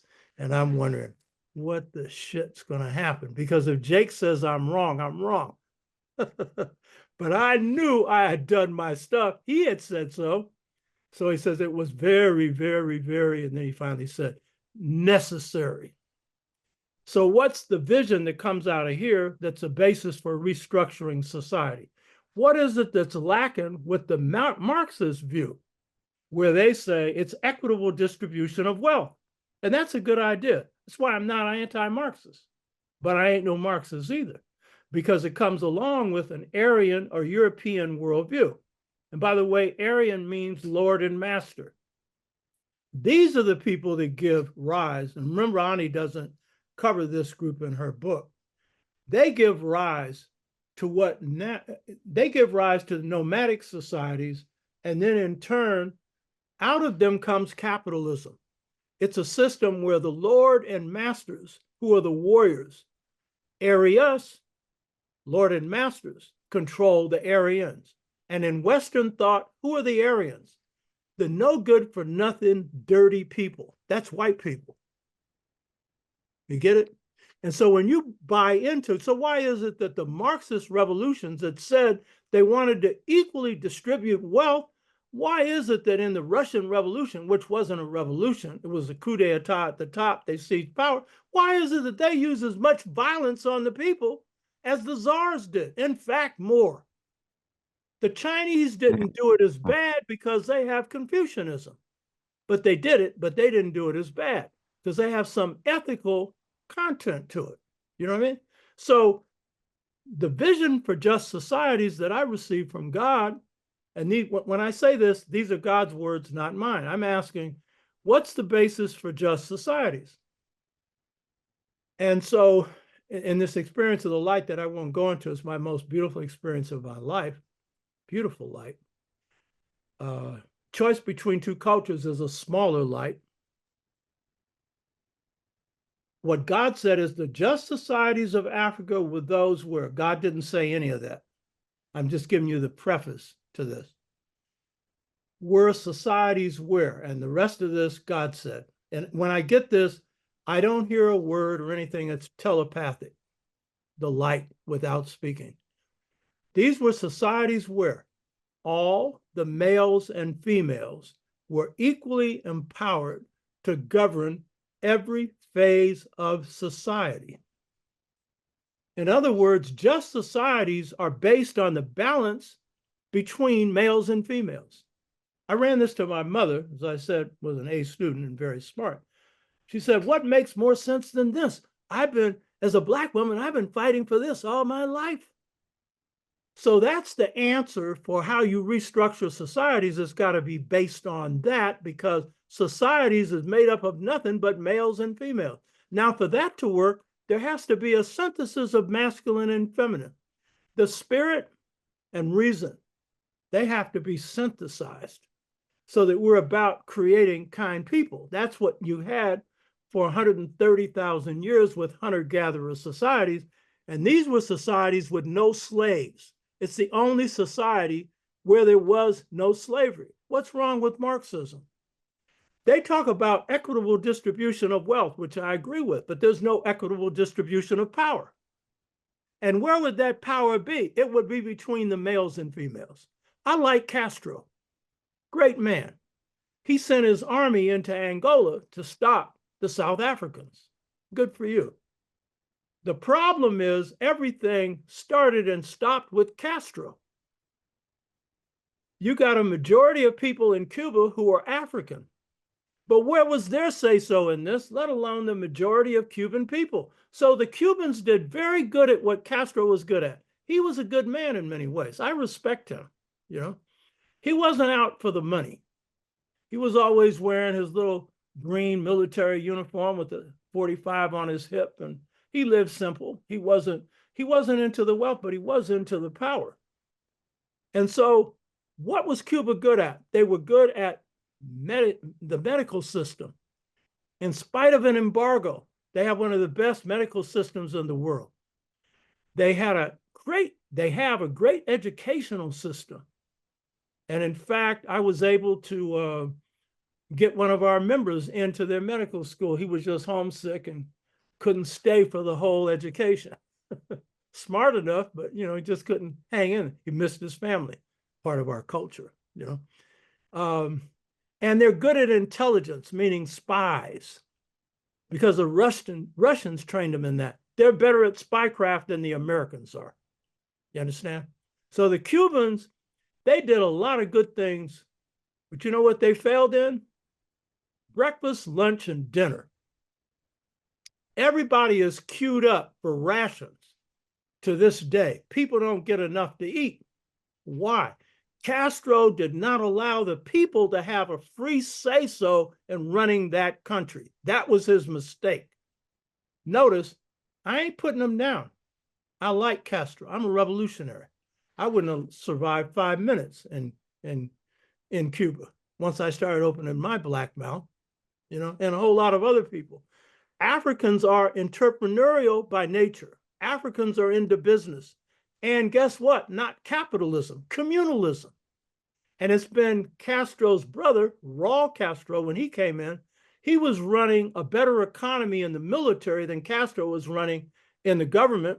And so he started cooperative.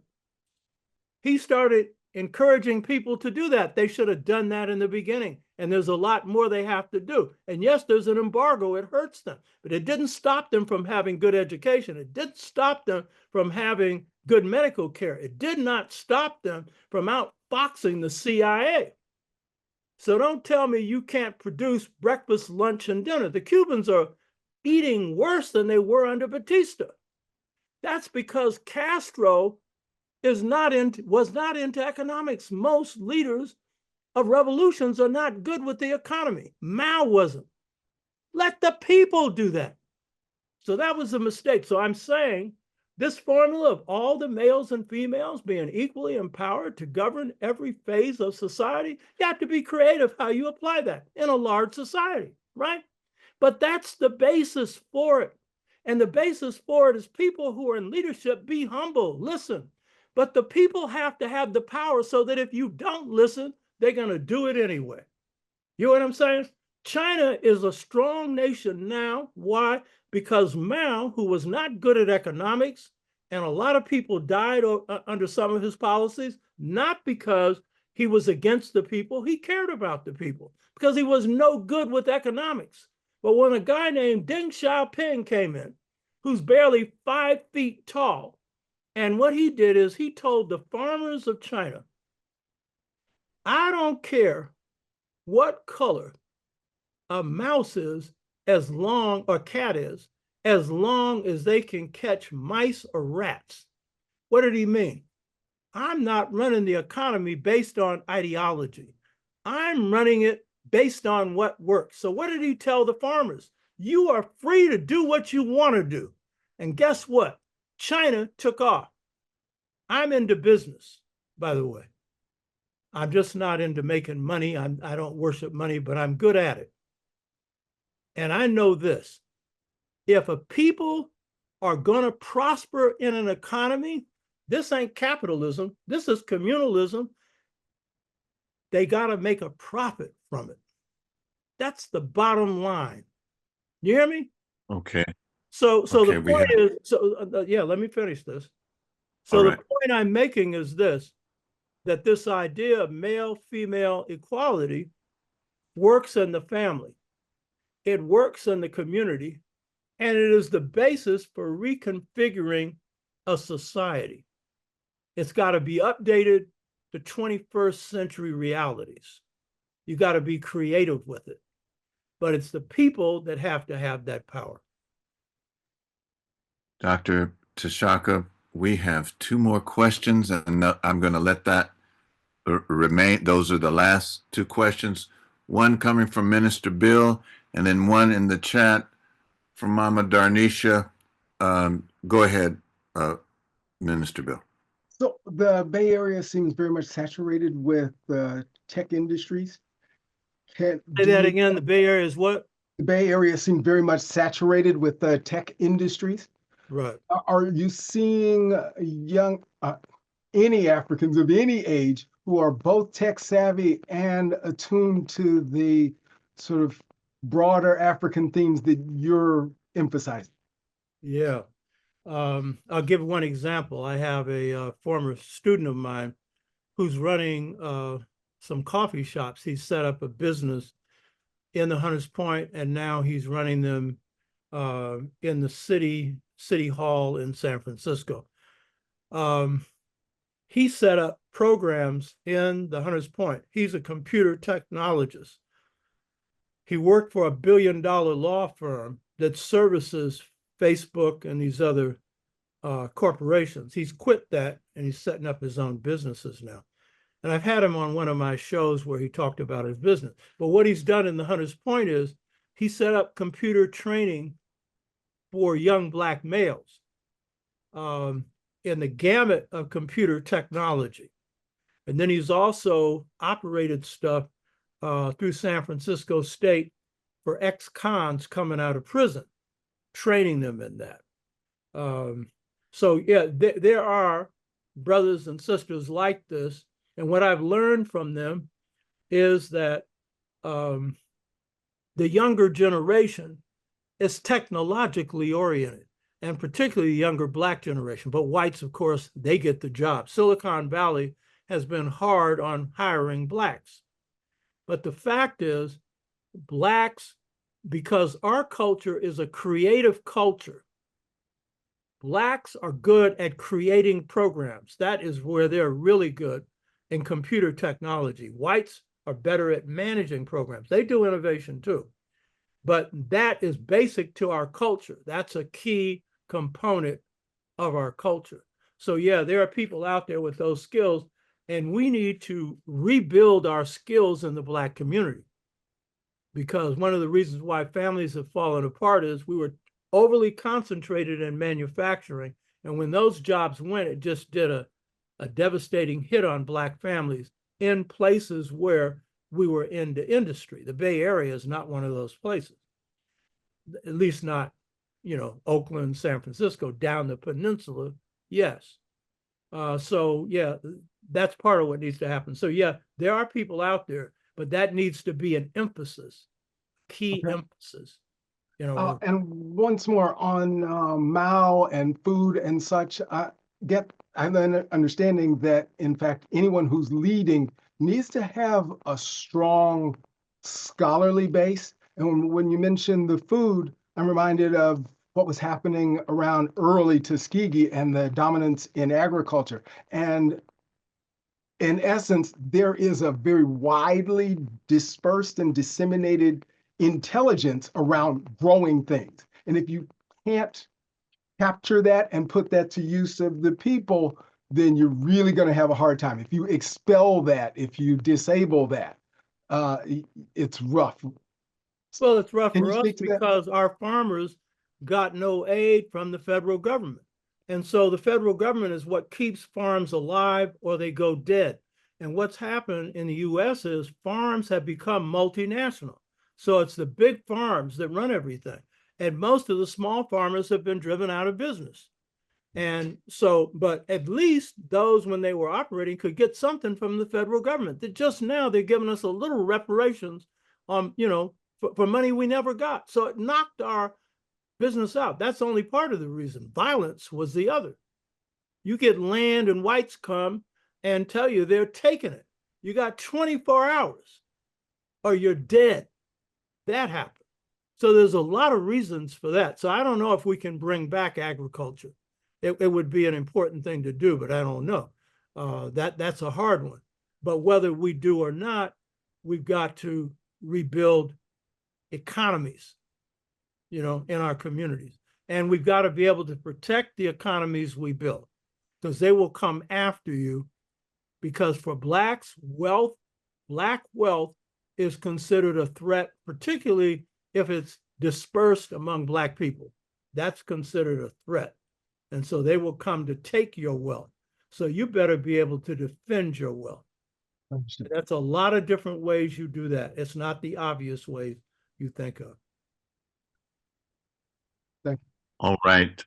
Just this one question, and can you discuss your thoughts on the Burkina Faso Captain Traoré, Ibrahim Traoré?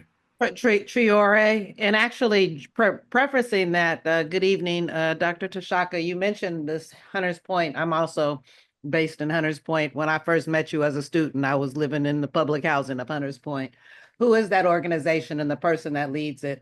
Followed by my larger question of just generally, what are your thoughts about Captain Traoré in Burkina Faso? But I'd like to know who that organization is and who's leading it in Hunters Point. What organization are you talking about in the Hunters Point? The one that you were just elaborating on that does the Oh, okay. IT work.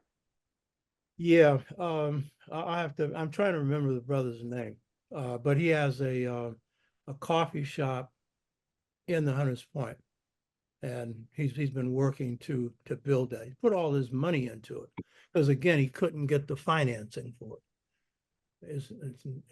Yeah. Okay. If you think about Contact the me name of later. that, I'd love to know who the name is.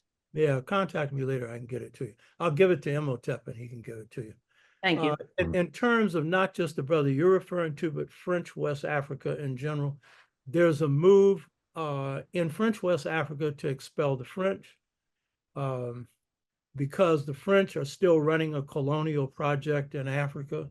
where they take the money of governments, put it in the bank, French banks, and then let them borrow from their own money. I mean, this has been the French system. And then they've come in to occupy different countries in French West Africa to allegedly fight what's called the jihadists.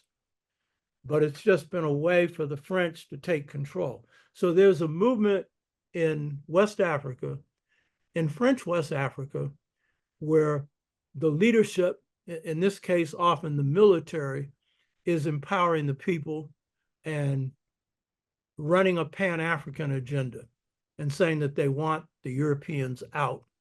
And they're trying to run a system that will be run by the people.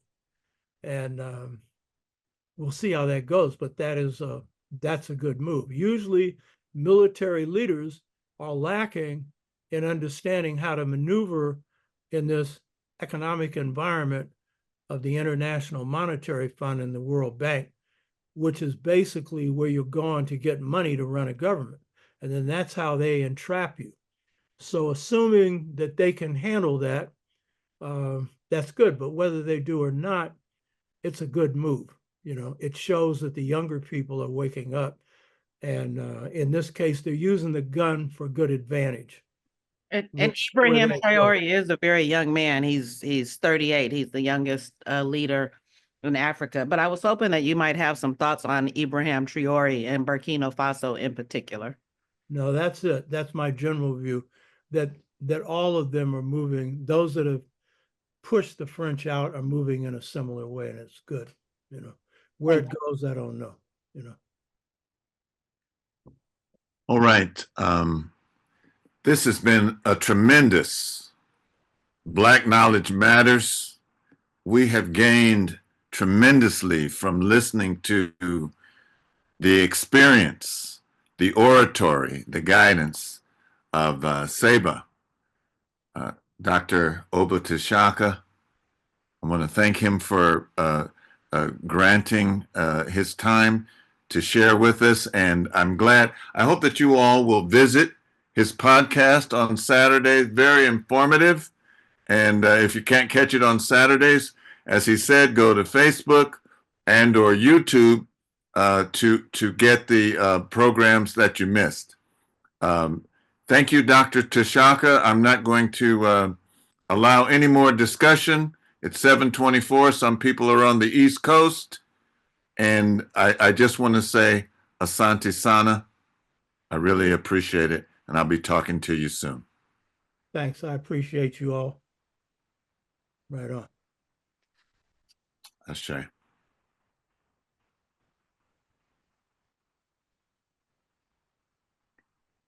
Thank you. Peace. Live up. Live up. Live up. That was nice, you know? Yes, you will. That was nice. Thank you so much. We appreciate and love you. Thank you. Thank you. Yes, thank you, Dr. Shaka. All right. Let's go now. Signing off. Live up.